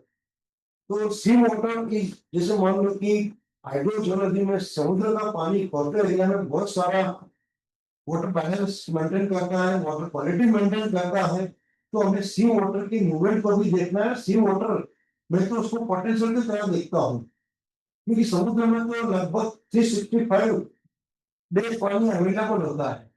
अब उसका जितना पानी जमीन के ऊपर आया और मान लो कि 8-10 हजार TDS का पानी हमें मिल गया, वो बरसात के पानी से हम उसको डाइल्यूट कर दें, बरसात का वॉल्यूम तो हमें पूरा नहीं मिलेगा, बट 8,000 का सी वाटर, 8,000 TDS वाला सी वाटर और 50 PPM वाला रेन वाटर, वो दोनों को मिक्स करके अगर हम 1500 क्यूबिक मीटर का पानी जमीन के नीचे बना लेते हैं, तो कितना सोचिए कि कितना वॉल्यूम आपको मिल जाएगा। इतना शायद बरसात का इनपुट आपके पास में नहीं है। तो sea water can be one of the input water for you. तो उस दृष्टिकोण से हमें इसको देखना है। And so far this rejected water, हाँ, तो मैंने बोल रहा था कि अर्बन जो एरियाज है वो भी अभी एक तरह का एक्विफर बन रहा है, काफी बड़े सीवेज वाटर डिस्चार्ज करता हो, बट सीवेज वाटर से assured water supply, water resource अभी बन रहा है।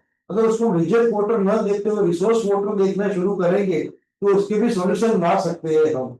तो that's why we are talking about participatory ground water management. जो ग्राउंड वाटर की हेल्थ कोई भी पर्टिकुलर ज्योग्राफी में, कोई भी पर्टिकुलर एडमिनिस्ट्रेटिव यूनिट में या कोई एक्विफर में क्वांटिटी और क्वालिटी मेंटेन करने में उपयोग में आता है, वो सब पानी की हम बात कर रहे हैं, सबको जोड़ने की बात कर रहे हैं। किसका कौन से पानी का किस तरीके से उपयोग करना है वो डिसाइड करना है हम बस। हाँ नहीं, क्या मतलब मेरा एक क्वेश्चन था कि बहुत जगह पे मतलब रन ऑफ हो रहा है, मतलब पानी निकल जा रहा है तो वो वेस्ट है। एक मिथ है कि जितना पानी हम पर्कुलेट कर सकते हैं या ग्राउंड वाटर में या स्टोर कर सकते हैं तो अच्छा है, वो एक उसके बारे में एक पूछना था। और दूसरा, जब हम बेसिन का देखते हैं तो हर एक बेसिन या रिवर बेसिन का बायोडाइवर्सिटी अलग है, तो वहाँ का जो वाटर क्वांटिटी है उस पे वो डिपेंड है। तो अभी वो रिवर लिंकिंग में भी कैलकुलेशन किया जाता है कि इधर इतना डिमांड है और इतना सप्लाई है, तो ये एक्स्ट्रा का है तो हम इधर से इधर लेके जा सकते हैं। तो वो थोड़ा उसका कैलकुलेशन कैसे करेंगे, और वो बायोडाइवर्सिटी का भी एक है भाग कि उसके लिए भी कुछ पानी लगता है, तो वो भी कैसे कंसिडर करेंगे। जी, ये सारा कैलकुलेशन वाला पार्ट हम बाद में देखेंगे, क्योंकि वो आएंगे उसके ऊपर। Gradually we will deep dive into all this calculation and estimation. अभी हम थोड़ा अप्रोच की बात करें, बट डेफिनेटली जो आप बोल रहे हो रन ऑफ वाटर, वो सब सप्लाई डिमांड की जब बात करेंगे तो डिमांड सप्लाई जब प्लान करेंगे तब we will take care of this estimation. जैसे वाटर बैलेंस, वाटर बजट उसका है, तो उसके ऊपर डिटेल में सेशन आएंगे। 2-3 लाइन में आप समझ नहीं पाओगे, बट डेफिनेटली जो आप बोल रहे हो वो participatory ground water management demand supply intervention design करने के लिए जो डिसीजन लेने के लिए जो टूल है, उस टूल में कहीं इसको इन्वॉल्व कर लिया गया है, and that's a part of the, जैसे मैंने क्वांटिटेटिव एनालिसिस की बात की ना, तो क्वांटिटेटिव एनालिसिस वाली प्रक्रिया में ये सारी चीजें आती हैं। ठीक है, ओके ओके। और कोई नहीं तो आगे बढ़े डेटा की ओर। ठीक है, तो अभी हम बात करेंगे एक्टिव मैपिंग एंड डेटा। तो डेटा जब हम बात कर रहे हैं participatory ground water management, data का इंपॉर्टेंस मैंने यहाँ पे फ्लो चार्ट के माध्यम से समझाने का प्रयास किया है। You need data for active mapping. Active mapping की समझ बनाने के बाद you have to take this data for analysis to the community, और कम्युनिटी के पास जब लेके जाएंगे, लेने के बाद फिर हमें प्लानिंग करनी है। जब प्लानिंग करनी है तब again we need some more data, जैसे हम hydrogeology, ground water, aquifer, rocks, water level, water quality, उस तरीके का डेटा की बात कर रहे हैं। तब हम यहाँ पे आएंगे तब हम land use, stakeholder mapping, water requirement, water resource कितने अवेलेबल है, वो सब तरीके का डेटा सेट यहाँ पे हमको जरूर पड़ेगा। यहाँ से यहाँ आने के बाद ये होगा तो हमारा इम्प्लीमेंटेशन होगा, जिसमें सप्लाई डिमांड के इंटरवेंशन हम करेंगे। जब ये कर रहे हैं तो हमको उसका मॉनिटरिंग करके वापिस उस डेटा को लेना है। तो ये प्रक्रिया होने के बाद जब उस स्टेज में वापिस आते तो हमें इस तरीके का एनालिसिस करना है। And by using this analysis, again go back to data and again you recycle the entire process. हो सकता है तब वो वाटर सिक्योरिटी प्लान बनेगा, बट उसमें ज्यादा बिहेवियरल चेंज की बात आएगी, सोशियो इकोनॉमिक डेवलपमेंट की कोई बात आएगी, इंस्टीट्यूशनल डेवलपमेंट की बात आएगी, तो उस तरीके का प्लानिंग यहाँ पर होगा। तो data collection, data analysis, monitoring, again data collection, वो एक प्रक्रिया, एक टाइम की प्रक्रिया नहीं, इट्स ए साइक्लिक प्रोसेस। तो आपको हर डेटा लेने के लिए आपको एक प्लानिंग एंड साइकिल बिठाना पड़ेगा। ये हो सकता है कि monitoring you can go with pre monsoon, post winter. हाँ, सेम वे अगर डिमांड साइड की बात करो तो आपको सोइल का डेटा लेना है, कौन से इंटरवल पे लेना है, तो ये सब आपको डिटरमाइन करना पड़ेगा, प्लान करना पड़ेगा, और इसको फिर आपको कंसिस्टेंटली मेंटेन करके रहना पड़ेगा। तो data collection, monitoring and analysis, इस नोट है, ये बात हमको बहुत खास ध्यान में रखने की जरूरत है कि ये एक टाइम की प्रक्रिया नहीं है, ये रेगुलर करने वाली प्रक्रिया है। और इसीलिए जब आप देखेंगे तो यहाँ के बाद आपको कोई इंसान नहीं दिख रहा है, लेकिन शुरू के दो में आपको इंसान दिख रहे हैं।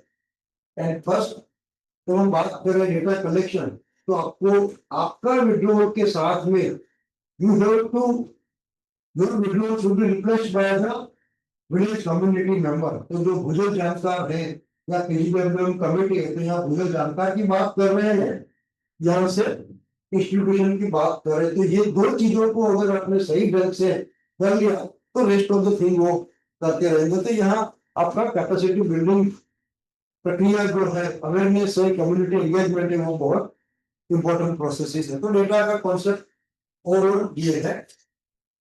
अब हम देखते हैं कि डेटा की जरूरत क्यों है। तो एक तो scientific mapping of local aquifer with the help of hydrogeologist and communities भूजल जानकार। क्योंकि हाइड्रोजियोलॉजी से पाया तो अपने उटपटांग शब्द, अपने उटपटांग वर्ड्स, उसका उटपटांग कम्युनिकेशन से हो सकता है कम्युनिटी इन चीजों को ना समझ पाए। Community may not understand ground water flow direction, but उसको सिंपल लैंग्वेज में चाहिए। तो जब साइंटिफिक मैपिंग करना है तो इन दोनों को हैंड होल्डिंग करके उन्हें करना पड़ेगा, ताकि पहले दिन से आप इसको सिखा रहे हो, जब आप निकल जाओगे तो आप उसका हाथ छोड़ देंगे तो वो उस मोमेंटम में प्रक्रिया को करता रहेगा। Then second important aspect is regularity and the monitoring। किस चीज का करना है, ग्राउंड वाटर लेवल्स है, रेनफॉल है, एंड मोस्ट इंपॉर्टेंट यूजेज। तो आपका ग्राउंड वाटर लेवल कितना बढ़ा, कितना कम हुआ, उसका क्वालिटी में क्या बदलाव हुआ, रेनफॉल के साथ उसका क्या बिहेवियर है, और उन सबको जोड़ते हुए उसका जो उपयोग हो रहा है कितनी मात्रा में हो रहा है, किस तरीके से हो रहा है, तो इसको आपको रेगुलर मॉनिटर करना है। तभी तो आप बोल पाएंगे कि हाँ हम बैलेंसिंग साइड पर जा रहे हैं या नेगेटिव बैलेंस की ओर जा रहे हैं। देन हाँ, ये जो है ओपन एक्सेस डेटा कलेक्ट करने के बाद उस डेटा का एनालिसिस लोगों तक जाना जरूरी है। कई जगह पे एनालिसिस और मैं तो बोलूंगा डेटा भी अगर आप लोगों को देते हैं तो लोगों को पता चलेगा कि मेरे सोर्स में, मेरे कुएं में या बोरवेल में क्या बदलाव हो रहा है, और ये बदलाव का इम्पैक्ट मेरे को कहाँ होगा। तो ऐसा नहीं है कि डेटा कलेक्ट कर लिया, एनालिसिस कर लिया, अच्छे नक्शे बना लिए और एक फाइल में बंद करके रख दिया। तो डेटा कलेक्शन के साथ भी आपको डेटा को शेयरिंग करना है, और शेयरिंग करने के लिए शेयरिंग जब आप करते हो तो फिर आप कम्युनिटी को खुद ब खुद इन्वॉल्व करना शुरू करते हैं। फिर यहाँ पे एक क्वेश्चन है कि चेतावनी है। चेतावनी ये है कि ये प्रक्रिया का जो एनालिसिस निकल के आया है वो हमने उस एनालिसिस से किया है। We have no right to take a decisions on usage। हम अगर ये जानकारी देते हैं कम्युनिटी को, समुदाय को, लेकिन उसका यूज करने के लिए हम उसी को बोलेंगे कि आप इस जानकारी के आधार पे तुम उपयोग करो और तुम उसका डिसीजन लो। जब भी आपने जो उसका डिसीजन लिया उस टाइम के बाद उसका डिपेंडेंसी आपके ऊपर हो जाएगा। कि आपको हर स्टेज पे ध्यान रखना है कि डिसीजन नहीं लेना है, लेकिन डिसीजन मेकिंग प्रोसेस को इन्वॉल्व करना है, सपोर्ट करवाना है, और कैसे आप उस प्रक्रिया में हैंडहोल्डिंग करेंगे। हाँ, डिसीजन लेने के लिए आप उसको बोल सकते हो कि इसका ऐसा डिसीजन लेंगे कि ये मेरिट से ये डिमेरिट से, फिर लेट देम डिसाइड। वो अपने बारे में जब उसको सोचना है तो वो अच्छे से सोचेगा। आप उसके बारे में अच्छा कितना भी सोचना चाहें लेकिन नहीं सोच पाओगे। तो ये डेटा को ओपन एक्सेस करवाना है सो दैट कम्युनिटी और सारे लोग इसको समझ पाए, और समझने के बाद उसका इस्तेमाल कैसे करना है, उसका मैनेजमेंट के डिसीजन लेना है, वो अच्छी तरीके से ले पाए। तो this is regard data need. जैसे मैंने बोला कि आपको ट्रेंड समझ सकते हो। डेटा अगर आपने लिए, डेटा को सही रखा तो यू कैन अंडरस्टैंड कि भाई एवरेज रेनी डेज और एवरेज रेनफॉल। तो यहाँ देखिए तो इस पर्टिकुलर केस में रेनफॉल कम हो रहा है, रेनी डेज भी कम हो रहा है, यहाँ रेनफॉल बढ़ गया, तो ओवरऑल ट्रेंड जो आपका है वो नीचे नीचे जा रहा है, और हर साल में कहीं ना कहीं आपका कुछ बदलाव हो रहा है। Understand the relationship. जब डेटा आपने 2-3 तरीके का लिया है तो आप उसको एक रिलेशनशिप भी समझा सकते हो। जैसे ये एक एग्जांपल है, ये धरोई डैम का एग्जांपल है। तो धरोई डैम में जब हमने स्टडी किया तो आप देखेंगे कि ये जो पूरा एंड है, हाँ, यहाँ पे 79-80s तो आप देखेंगे तो ये rainfall, red colour show the rainfall and blue colour जो है इंडिकेट करता है धरोई में कितना पानी, धरोई के कॉमन एरिया में कितना इरिगेशन हुआ। तो ये पर्टिकुलर पीरियड जो था उसमें आप देखेंगे तो डैम में बराबर पानी आया है और कॉमन एरिया में बराबर इरिगेशन हुआ है। पर जैसे जैसे आप पीछे जा रहे हो, मतलब 99-2000 से 8 की ओर जा रहे हो, तो आपका डैम में कम पानी आ रहा है।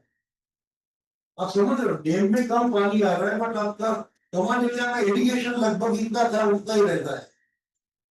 और इसमें ये अभी डैम से इरिगेशन नहीं हो रहा है, ग्राउंड वाटर से इरिगेशन हो रहा है। अब ये चीज लोगों को समझना बहुत जरूरी है, not only users, decision makers भी। तो ऐसा रिलेशनशिप दिखाना है तो दिखाएंगे तो कन्विंस होंगे कि भाई ये इरिगेशन डिपार्टमेंट के यहाँ पे है कि भाई ओके हमारे डैम में इतना इतना पानी आया तो हमारे एरिया में इतना इरिगेशन हुआ, मतलब किसने किया, कौन से सोर्स से हो, उसका कोई मेंशन नहीं है। तो रिलेशनशिप समझाने के लिए हमें डेटा लेना है। डिपेंडेंसी एस्टिमेट करने के लिए जैसे यहाँ पे कुछ लोग गुजरात के कुछ सिटीज दिखाया है, you can see there Mehsana से लेके डिसा तक जाते हैं तो डिसा लगभग 100% ग्राउंड वाटर डिपेंडेंट और मेहसाणा सिर्फ 3.5% है। अब आप यहाँ पे देखेंगे कि ये सारे डिपेंडेंसी जो है और ये सारा डेटा जो है वो कॉर्पोरेशन या तो म्यूनिसिपैलिटी के पास है जो सप्लाई करते थे।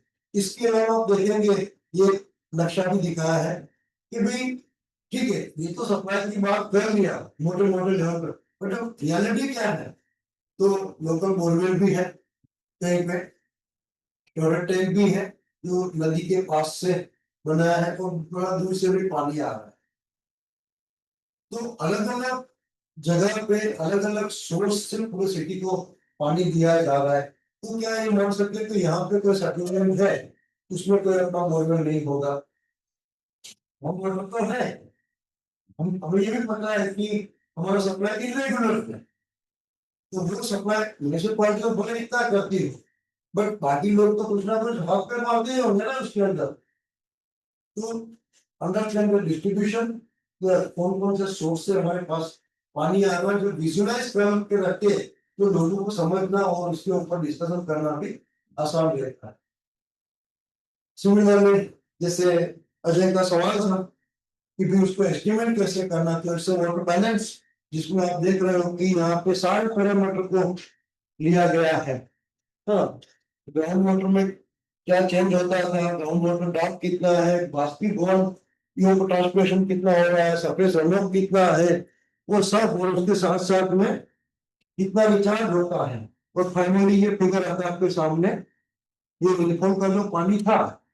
लेकिन ये फिगर को आप देखेंगे तो ये रेड वाला जो है आपका यूटिलाइजेशन है और ये ब्लू वाला जो है आपका स्टोरेज में ग्राउंड लेवल का। तो ये भुज सिटी का एग्जांपल दिया था हमने कि भुज सिटी में एस्टिमेट किया था तो इनफ्लो की तुलना में आउटफ्लो कम है। इसका मतलब क्या हुआ, इसका मतलब ये होता है कि भी हमारे पास हमारा पानी है लेकिन हमें पता ही नहीं है, इसीलिए हम बार बार नर्मदा का पानी मांगते हैं, नर्मदा का पानी दो, नर्मदा का पानी दो, जबकि सिनेरियो ये है। तो जो हमने एक प्रिंसिपल की बात किया, क्लियरली डिफाइन द प्रॉब्लम, तो ये क्लियरली प्रॉब्लम को डिफाइन करने मदद में आएगा क्योंकि आपके पास सच में देखा जाए तो आपका प्रॉब्लम क्या है, नए सप्लाई बढ़ाना प्रॉब्लम है कि इसी को मैनेज करना आपका प्रॉब्लम है। तो आप मैनेजमेंट करो तो ये खुद को खुद मेंटेन रहेगा। ये आज की डेट का सीन आपका है। जैसे इस तरह से आप सब लोग भली भांति परिचित है कि भाई ये पोटेंशियल जोन आ गया और इसको डिसीजन मेकिंग के लिए आपको इस्तेमाल करना है। तो जो भी डेटा लिए आपने, डेटा को trend analysis, estimation and decision making, आप ये छोड़ के रख दो। सिर्फ बोलो कि भाई तुम्हारे पास तो 1000 रुपये का इनकम है और तुम्हारा खर्चा 800 रुपये और 200 रुपये का ना आ रहा हो, वो भी खर्च होता है, उसको पता नहीं है। फिर बोल रहा है कि मेरी तो आमदनी कम है, मेरा खर्चा कम है, मैं परेशान हूँ, मेरी आर्थिक सिचुएशन स्थिति अच्छी नहीं है। जब ये आंकड़ा रखते हैं ना तो खुद ब खुद दूध का दूध पानी का पानी हो जाता है। तो किसी को आपको ज्यादा कन्विंस करने की जरूरत नहीं होती है, डेटा एंड एनालिसिस खुद बोलता है। और वो डेटा जब आपको उनके साथ में दिया है तो और विश्वास उसको हो जाता है। फिर डेटा का एक बहुत महत्वपूर्ण एस्पेक्ट है जो कि आपको पूरा हिस्टोरिकल पर्सपेक्टिव, जैसे आपको याद होगा मैंने दूसरे नंबर के प्रिंसिपल में बोला था, सॉरी पहला प्रिंसिपल में बोला था ground water is a common food resource, जिसमें मैंने राजस्थान का एग्जांपल दिया।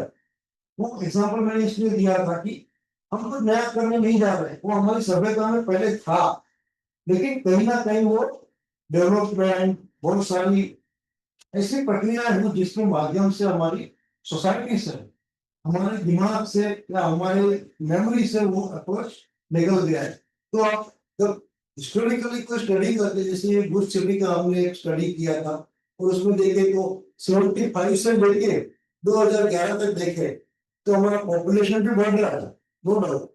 हाँ, पॉपुलेशन बढ़ रहा है, साथ साथ तो पहले हमारे ओपन वेल से पानी मिलता था, फिर एक ट्यूबवेल है, फिर काफी समय तक ट्यूबवेल का हमको पानी दे ही रहा है, नर्मदा को लगभग यहाँ आया उसका वॉल्यूम बढ़ रहा है, बट इसका भी लगातार वॉल्यूम बढ़ रहा है।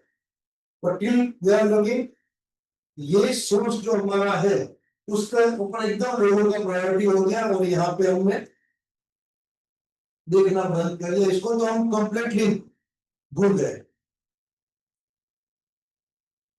फॉर ओपन वेल का पूरा भूल गए। अच्छा, कल किसी का सवाल था, भैंस का सवाल था, चलो ऊपर क्यों, तो ये पोटेंशियल था और ये पूरे सिटी में बहुत जगह पे मिलता था। तो अगर मान लो कि इसको रिचार्ज करते हुए सिटी को एक्सपांड करते जाते तो हम आज क्या सोच रहे हैं कि भुज की इतनी सारी पॉपुलेशन को एक जगह से पानी देना है। अगर मान लो कि ऐसी हर जगह पे ऐसी कितना ज्यादा हो गया, लगभग 5 टाइम्स पॉपुलेशन ज्यादा बढ़ गई, तो ऐसी 5 व्यवस्था और कर दी देखो, तो यहाँ तक जाने की जरूरत ही नहीं होती हमको। सिटी में मैनेज करती है, हमारे पास देखा और बैलेंस में हमने पानी तो है।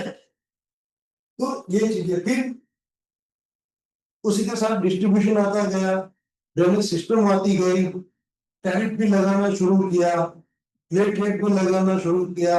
मैनेजमेंट पहले कम्युनिटी मैनेजमेंट था तो कोई कंप्लेंट किसी को नहीं करता था, अब एरिया मैनेजमेंट स्कीम आउटस्कर्ट पे आ गए हैं वो कुछ कर रहे हैं, बाकी सारी जगह पे तो सेंट्रलाइज है। तो इसीलिए तो पहले हम इसको,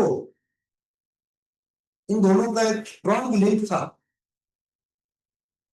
वो पूरा ब्रेकडाउन हो गया। ब्रेकडाउन हो जाने के बाद हमने पूरा कंट्रोल इनको दे दिया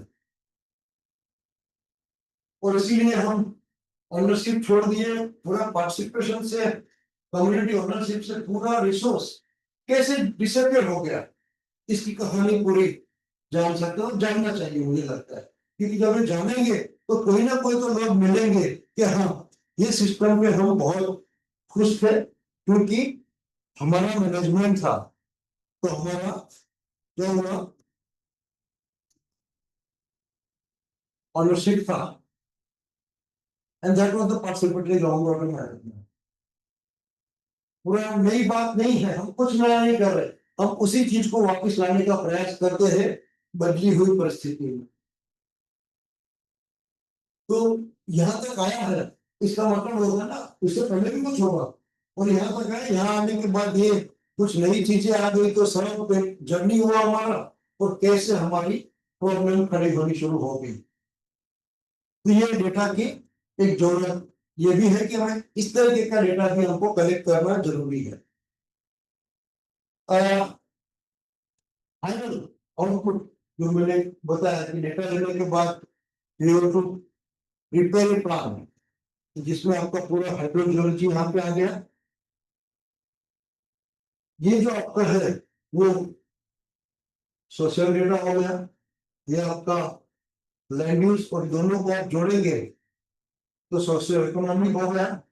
यहाँ पे डेटा सेट आता है जो पूरा आपका डायनेमिक रिसोर्स की बात करते हैं, ये सोर्सेस है, और ये आपका ग्राउंड वाटर का, ये वाटर लेवल की बात की है यहाँ पे, हाँ, और यहाँ पे वाटर क्वालिटी की बात की है। सब मिला के फिर आपने जब यहाँ पे आए तो सप्लाई प्रॉब्लम का एस्टिमेशन, क्वांटिटी क्वांटिफाई करना है आपको, रियली डिफाइन करना है। तो जैसे यहाँ पे आप देखेंगे, ये आपको दिख रहा है पूरा स्क्रीन पे। कंटिन्यू कंटिन्यू योगेश भाई कंटिन्यू, वो स्लाइड जब हम देखेंगे ना इन डिटेल में तब समझ में आ जाएगा, आप कंटिन्यू कीजिए। तो जो प्रॉब्लम है, जिसमें यहाँ प्रॉब्लम देखा था, quantity of surface water and ground water is less compare to their requirement. तो जो जरूरत है उसकी तुलना में सतही जल और ग्राउंड वाटर कम हो, वो हमारा इस गांव का प्रॉब्लम आ गया डिफाइन करने के साथ। हाँ, फिर ground water quality for agriculture is poor, मतलब ड्रिंकिंग वाटर की तो खराब होगी जब एग्रीकल्चर में जो पुअर है। तो आपने इस पर्टिकुलर विलेज जो गांव था, उस गांव का प्रॉब्लम को आपने क्लियरली यहाँ पे डिफाइन किया, एंड क्वांटिफाई भी किया कि भाई -1.2 MCM वाटर डेफिसिट है इस गांव में, तो हमें इतना पानी को मैनेज करना है। इतना पानी को मैनेज करने के लिए हम ये प्लान करेंगे, और प्लान का ऑब्जेक्टिव यहाँ पे दिखा देंगे, और इसको करने के लिए हम कम्युनिटी को ये स्ट्रेटेजी की बात करेंगे। कम्युनिटी में हम ये स्ट्रेटेजी MCM क्या है?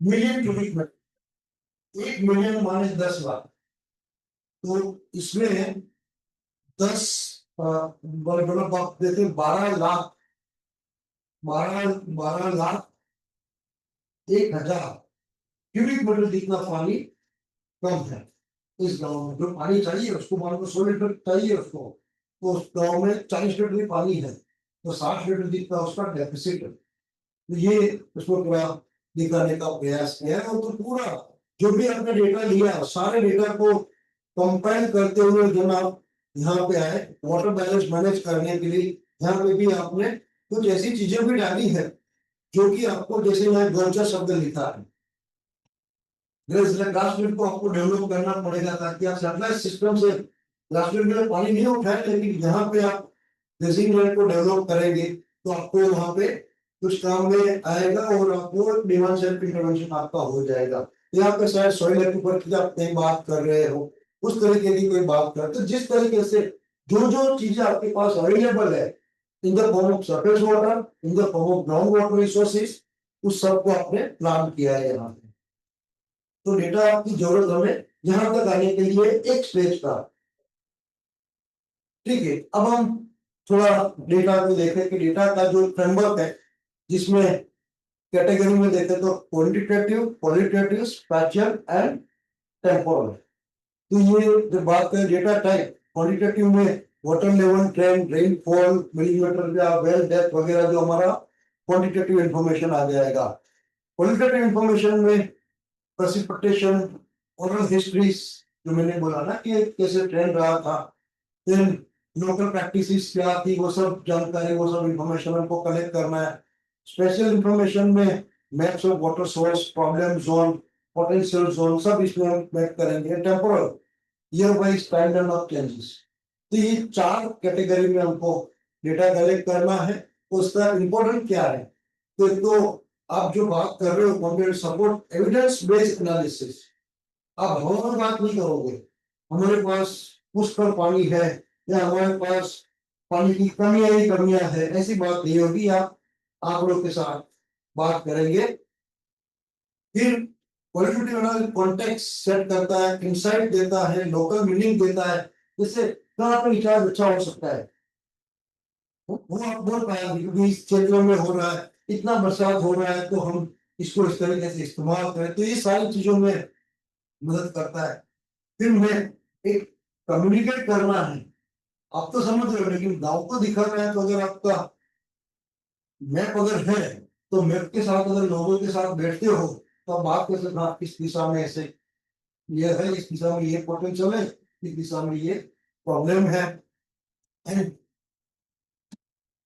ट्रेंड समझने में, जैसे मैंने थोड़ी का एग्जांपल बताया कि ट्रेंड समझ सकते हो, डिक्लाइन हो रहा है, एक्सप्लोइटेशन हो रहा है, क्वालिटी डिक्लोरेटिव, बहुत सारे जो डेटा है उसका हम ट्रेंड इसमें देख सकते हैं।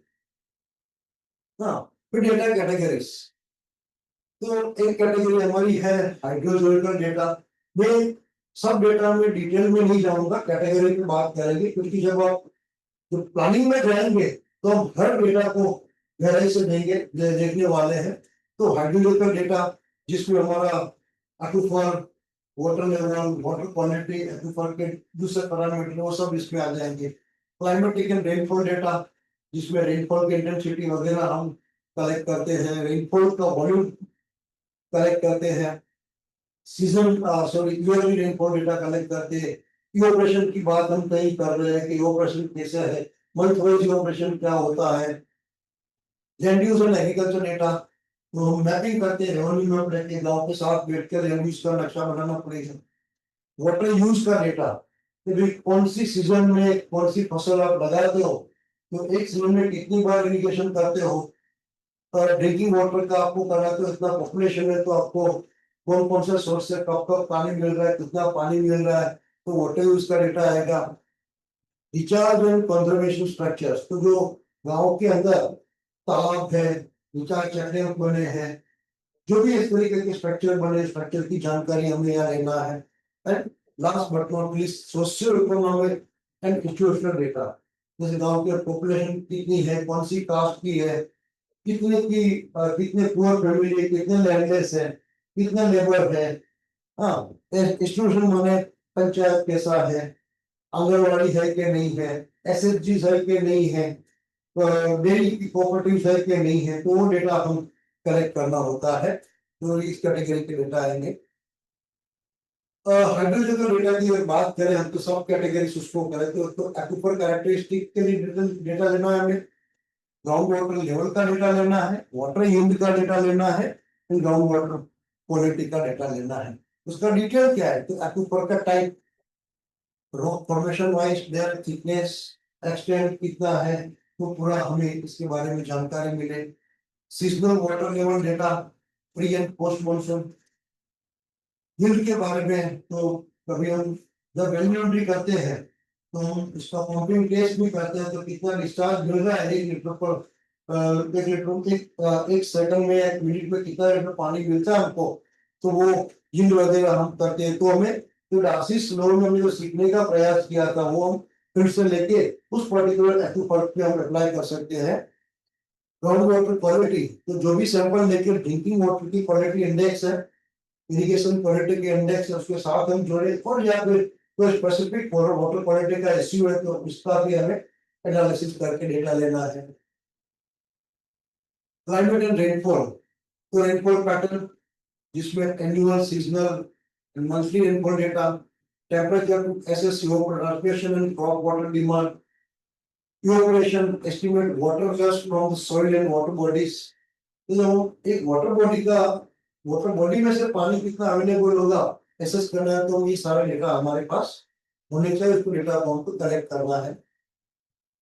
Land use and agriculture, cropping pattern, type of crop grown, seasons, rations, rotations and patterns, क्या क्या है वो लेना है। क्रॉप वाटर रिक्वायरमेंट, तो water need for each crop based on local climate, तो एक तो इससे कर सकते हैं।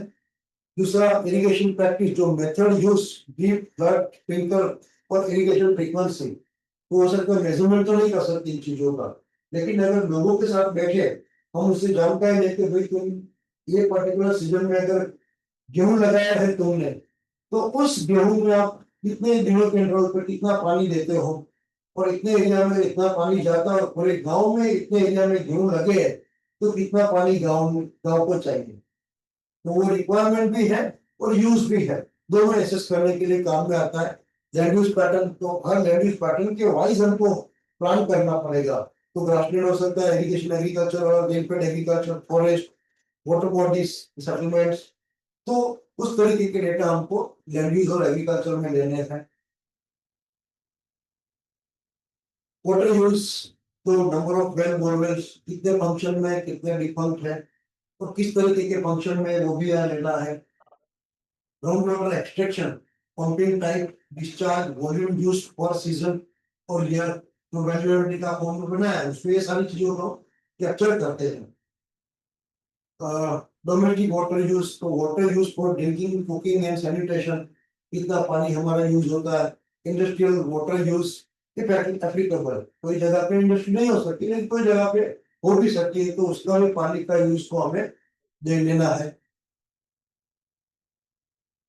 रिचार्ज एंड कंजर्वेशन स्ट्रक्चर, तो existing recharge structure, surface water body, soil type and permeability, अगर ये डेटा हम लेते हैं तो हम ये भी एस्टिमेट कर सकते हैं कि बरसात आएगा तो बरसात के टाइम में कितना पानी हमारे गांव में in the form of soil moisture और in the form surface water और ग्राउंड वाटर में जा सकता है। तो उसका कौन से टाइप के स्ट्रक्चर हमारे है यहाँ पे, तो उसी की यहाँ पे बात की है कि कितना effect recharge, potential and run of, soil का अगर जानकारी है तो कितना रिचार्ज होगा और कितना रन ऑफ होकर निकल जाएगा, ये सब डिटेल, ये डेटा इस एनालिसिस करने के लिए हमको चाहिए।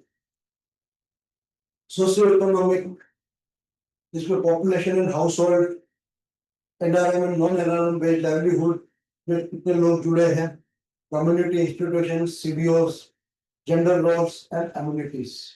तो इस कैटेगरीज में हमको डेटा लेना है, जैसे caste, economic class wise population. हाँ, ये सब डेटा लेने की पर्पस, मोटा मोटा पर्पस ये है, इम्पोर्टेंट पर्पस ये है कि हमारे सोशियो इकोनॉमिक सेटअप में कौन से लोग हैं जो ग्राउंड वाटर का इस्तेमाल नहीं कर पा रहे हैं। सबसे पहले कौन से मार्जिनलाइज्ड कम्युनिटीज है, हाँ, कौन से लैंडलेस कम्युनिटीज है, और जिनके पास कोई रिसोर्सेज नहीं, क्योंकि ग्राउंड वाटर पे तो सबका हक है। तो अगर ये डेटा हमारे पास सही मायने में है तो हम ये तय कर पाएंगे कि इनको हमारी participatory ground water management process में कैसे जोड़े।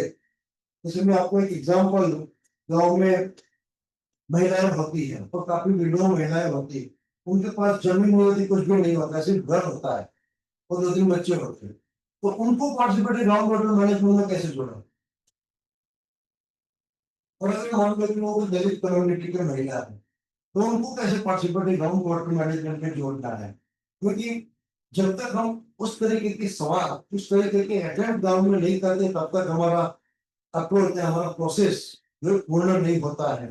तो पार्टिसिपेटरी ग्राउंड वाटर मैनेजमेंट इन चीजों को भी एड्रेस करता है। तो जैसे मान लो कि रिसेंटली पिछले 2-3 साल से प्रयास कर रहे हैं कि ऐसी महिलाओं को घर के आंगन में कम से कम जोड़ो, पानी का उपयोग तो करना शुरू करें।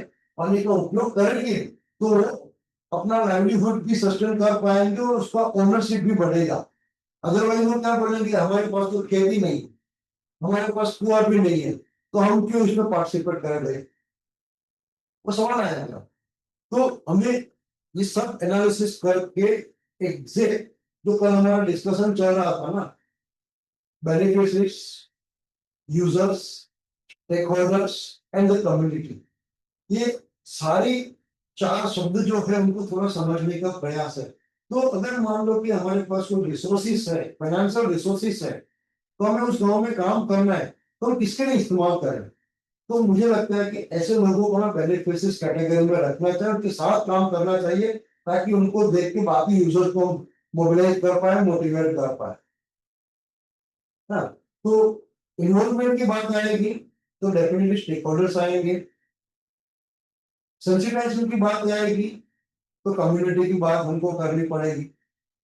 तो यूजर्स को हमें इन्वॉल्व करना है ताकि वो बेटर मैनेजमेंट करें इन चीजों का। बेनिफिशियरीज उसको बनाए जिसको इसका कोई बेनिफिट नहीं मिल रहा है, because of some limitation, socio economic limitation की वजह से उसको बेनिफिट नहीं मिल रहा है, तो उनको हम बेनिफिट कैटेगरी में लाए तो हमारे बेनिफिशियरीज होंगे।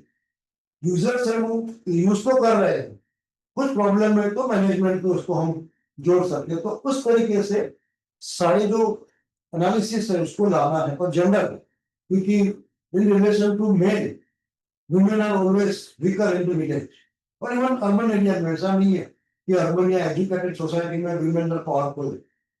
हाँ, तो weakest, weaker of the weakest and poorest poor, तो दोनों लोगों को इस प्रक्रिया में हमको जोड़ना है। तो हमें सही तरीके से ये सोशियो इकोनॉमिक डेटा का एनालिसिस हमें करना है। ये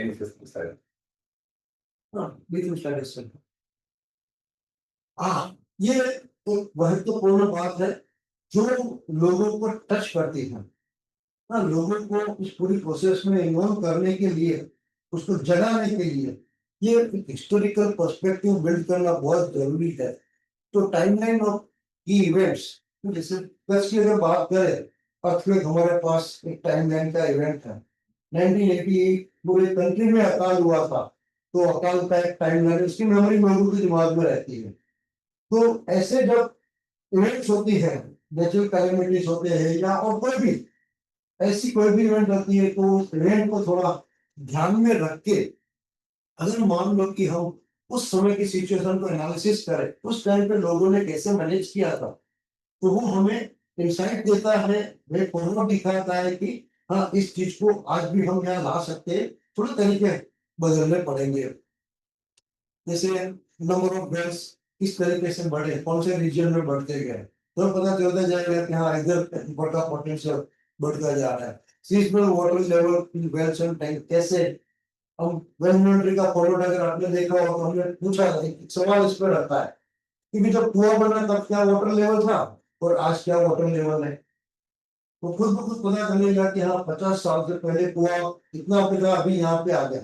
उसमें डाउट में क्या हुआ, हमने 3 सवाल पूछे थे, खाली हो जाता है, पानी कम होता है, या ऐसे कैसे रहता है। अगर मान लो गाँव के 10 कुएं का अभ्यास कर रहे हो और आपको पता चला कि 10 में से ये 2 कुएं जो थे वो कभी ड्राउट में खाली नहीं हुए, इसका मतलब ये क्यों है, एक्वाफर में यील्ड एक्वाफर का स्टोरेज इतना ज्यादा है कि वो ड्राउट में पानी दे सकता है।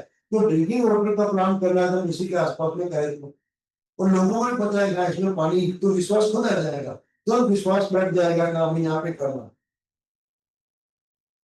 और किस तरीके से रेनफॉल में बदलाव रहा वो रिकॉर्ड से जान सकते हैं, अंतर्दृष्टि में किस तरीके से क्रॉप टाइप इरिगेशन मेथड वो कैसे चेंज हुआ, रेनफेड से इरिगेटेड फार्मिंग में चले गए तो किस तरीके से लोगों ने बदलाव, वेल की डेप्थ कब कब लोगों ने नीचे लेके गए, कोई ग्रेजुअल नहीं होता है, अब पर्टिकुलर कोई ये होता है जिसमें बहुत सारे वेल की डेप्थ नीचे लग जाती है। तो वो एक अच्छी जानकारी देता है कि हाँ ये टर्निंग पॉइंट था। वाटर क्वालिटी की अगर बात करें तो टेस्ट कैसे बदलता है उसकी बात कर सकते हैं, उसकी बदबू या खुशबू से जान सकते हैं। हेल्थ के कोई इश्यूज हुए थे पानी में, जैसे क्लोराइड वगैरह फॉल्स वगैरह है, तो पानी के लिंक है, तो कब पहली बार दिखा था, कहाँ दिखा था, तो सब जानकारी है। Pumping depth and electric motor, जैसे डीजल इंजन आए, इलेक्ट्रिक मोटर आया, सबमर्सिबल आए, तो किस किस तरीके से कब कब ये चीज इंट्रोड्यूस हुई हमारे गांव में। उससे पहले जैसे मैंने नेट का एग्जांपल दिया, then dry wells, crop loss, borewell failure and conflicts, तो जहाँ पर वो युद्ध बुद्ध हो गया हो तो वो भी एक अच्छा जानकारी दे सकता है, वो कब ड्राई होना शुरू हो गए थे, कहाँ पे ड्राई हो गए हैं, कहाँ ड्राई हो जाते हैं, हाँ कौन से टाइम पे आपका मेजर क्रॉप फेलियर हो गया था, क्यों हो गया था। तो ये बहुत सारी जो हिस्टोरिकल बातें हैं वो हमें उस गांव का पूरा एक पर्सपेक्टिव बिल्ड करने में मदद में आता है, और ये जानकारी सिर्फ और सिर्फ गांव के लोगों के पास में होगी, सब लोगों के पास नहीं होगी, वो भी जानना जरूरी है। अब इस तरीके की जानकारी को हम कैसे ले सकते हैं, कि तो लोकल लैंग्वेज एंड सिंबल्स, जो पीआरए की बात करते हैं ना, ज्यादातर इसी की बात करते हैं। तो लोकल लैंग्वेज, तो जैसे हम जियोलॉजी की जब बात करें, रॉक फॉर्मेशन की बात करें, तो लोकल डिक्शनरी अगर हम बनाते हैं तो डिक्शनरी के माध्यम से संस्कृत को हम एक बोलेंगे लेकिन वो दूसरा नाम बोलेगा, तो हम अगर उसी के भाषा में उसी शब्द की बात करेंगे तो वो अच्छे से विजुलाइज कर पाएगा। तो और तरीके के स्टेक होल्डर का रिप्रेजेंटेशन इनमें होना चाहिए, महिलाओं के साथ जाकर बात करना है, पुरुषों के साथ बात करना है, अलग अलग कास्ट के लोगों के साथ बात करना है। Then authenticate finding by cross verifying through community records and observations. हम क्या करते हैं, पीआरए में इतना दे देते हैं और बाकी की 3 चीजों को कारपेट के नीचे डाल देते हैं। तो जैसे एक कम्युनिटी में किसी एक ने एक सवाल का जवाब दिया, किसी दूसरे को आप सवाल पूछो, दोनों में सिमिलरिटी हो सकती है, वेरिएशन भी हो सकता है। जैसे पुलिस कैसे अलग अलग लोगों को इंट्रोगेट करती है, पुलिस से वो सीखने जैसा है। किसी मर्डर केस अगर वो डिस्कस करते हैं, 4 लोग सस्पेक्ट है, तो चारों को अलग अलग जगह पे एक ही सवाल पूछेंगे, चारों का जवाब आएगा तो पता चलेगा। और उससे सबने सेम जवाब दिया, 2 पुलिस वाले जानने के साथ साथी रही, उसको हमें पूर्ण तरीके से उसको करना पड़ेगा। रिकॉर्ड्स ऑफर्स हिस्टोरिकल रिकॉर्ड्स होते हैं, स्पेसिफिक एरिया विलेज नहीं होता लेकिन रीजन का हो सकता है, तो वहां पर रिकॉर्ड्स को लेना है और फिर हम हमारे खुद के भी डेटा को जाके वेरीफाई कर सकते हैं, मतलब ऑब्जर्वेशन करते हैं, हम खुद जाए वहां पे तो ऑब्जर्व करें, उसको भी देखें हम। एंड फिर simple visuals such as maps, chart, calendars, तो ये सब ही बनाना है, और कम्युनिटी के साथ अगर इन चीजों को इन्वॉल्व करते हो तो एकदम आसान बना देता है हमारी प्रक्रिया को उनको हमारे मैसेज को उनको कम्युनिकेट करने में उनका इन्वॉल्वमेंट बढ़ाने के लिए। Okay, just all from the data side break लेते हैं। इसके बाद हम सोशल मोबिलाइजेशन, कैपेसिटी बिल्डिंग वाली प्रोसेस को देखेंगे। Okay, thanks. थैंक यू, मिलते हैं 11 साढ़े 11।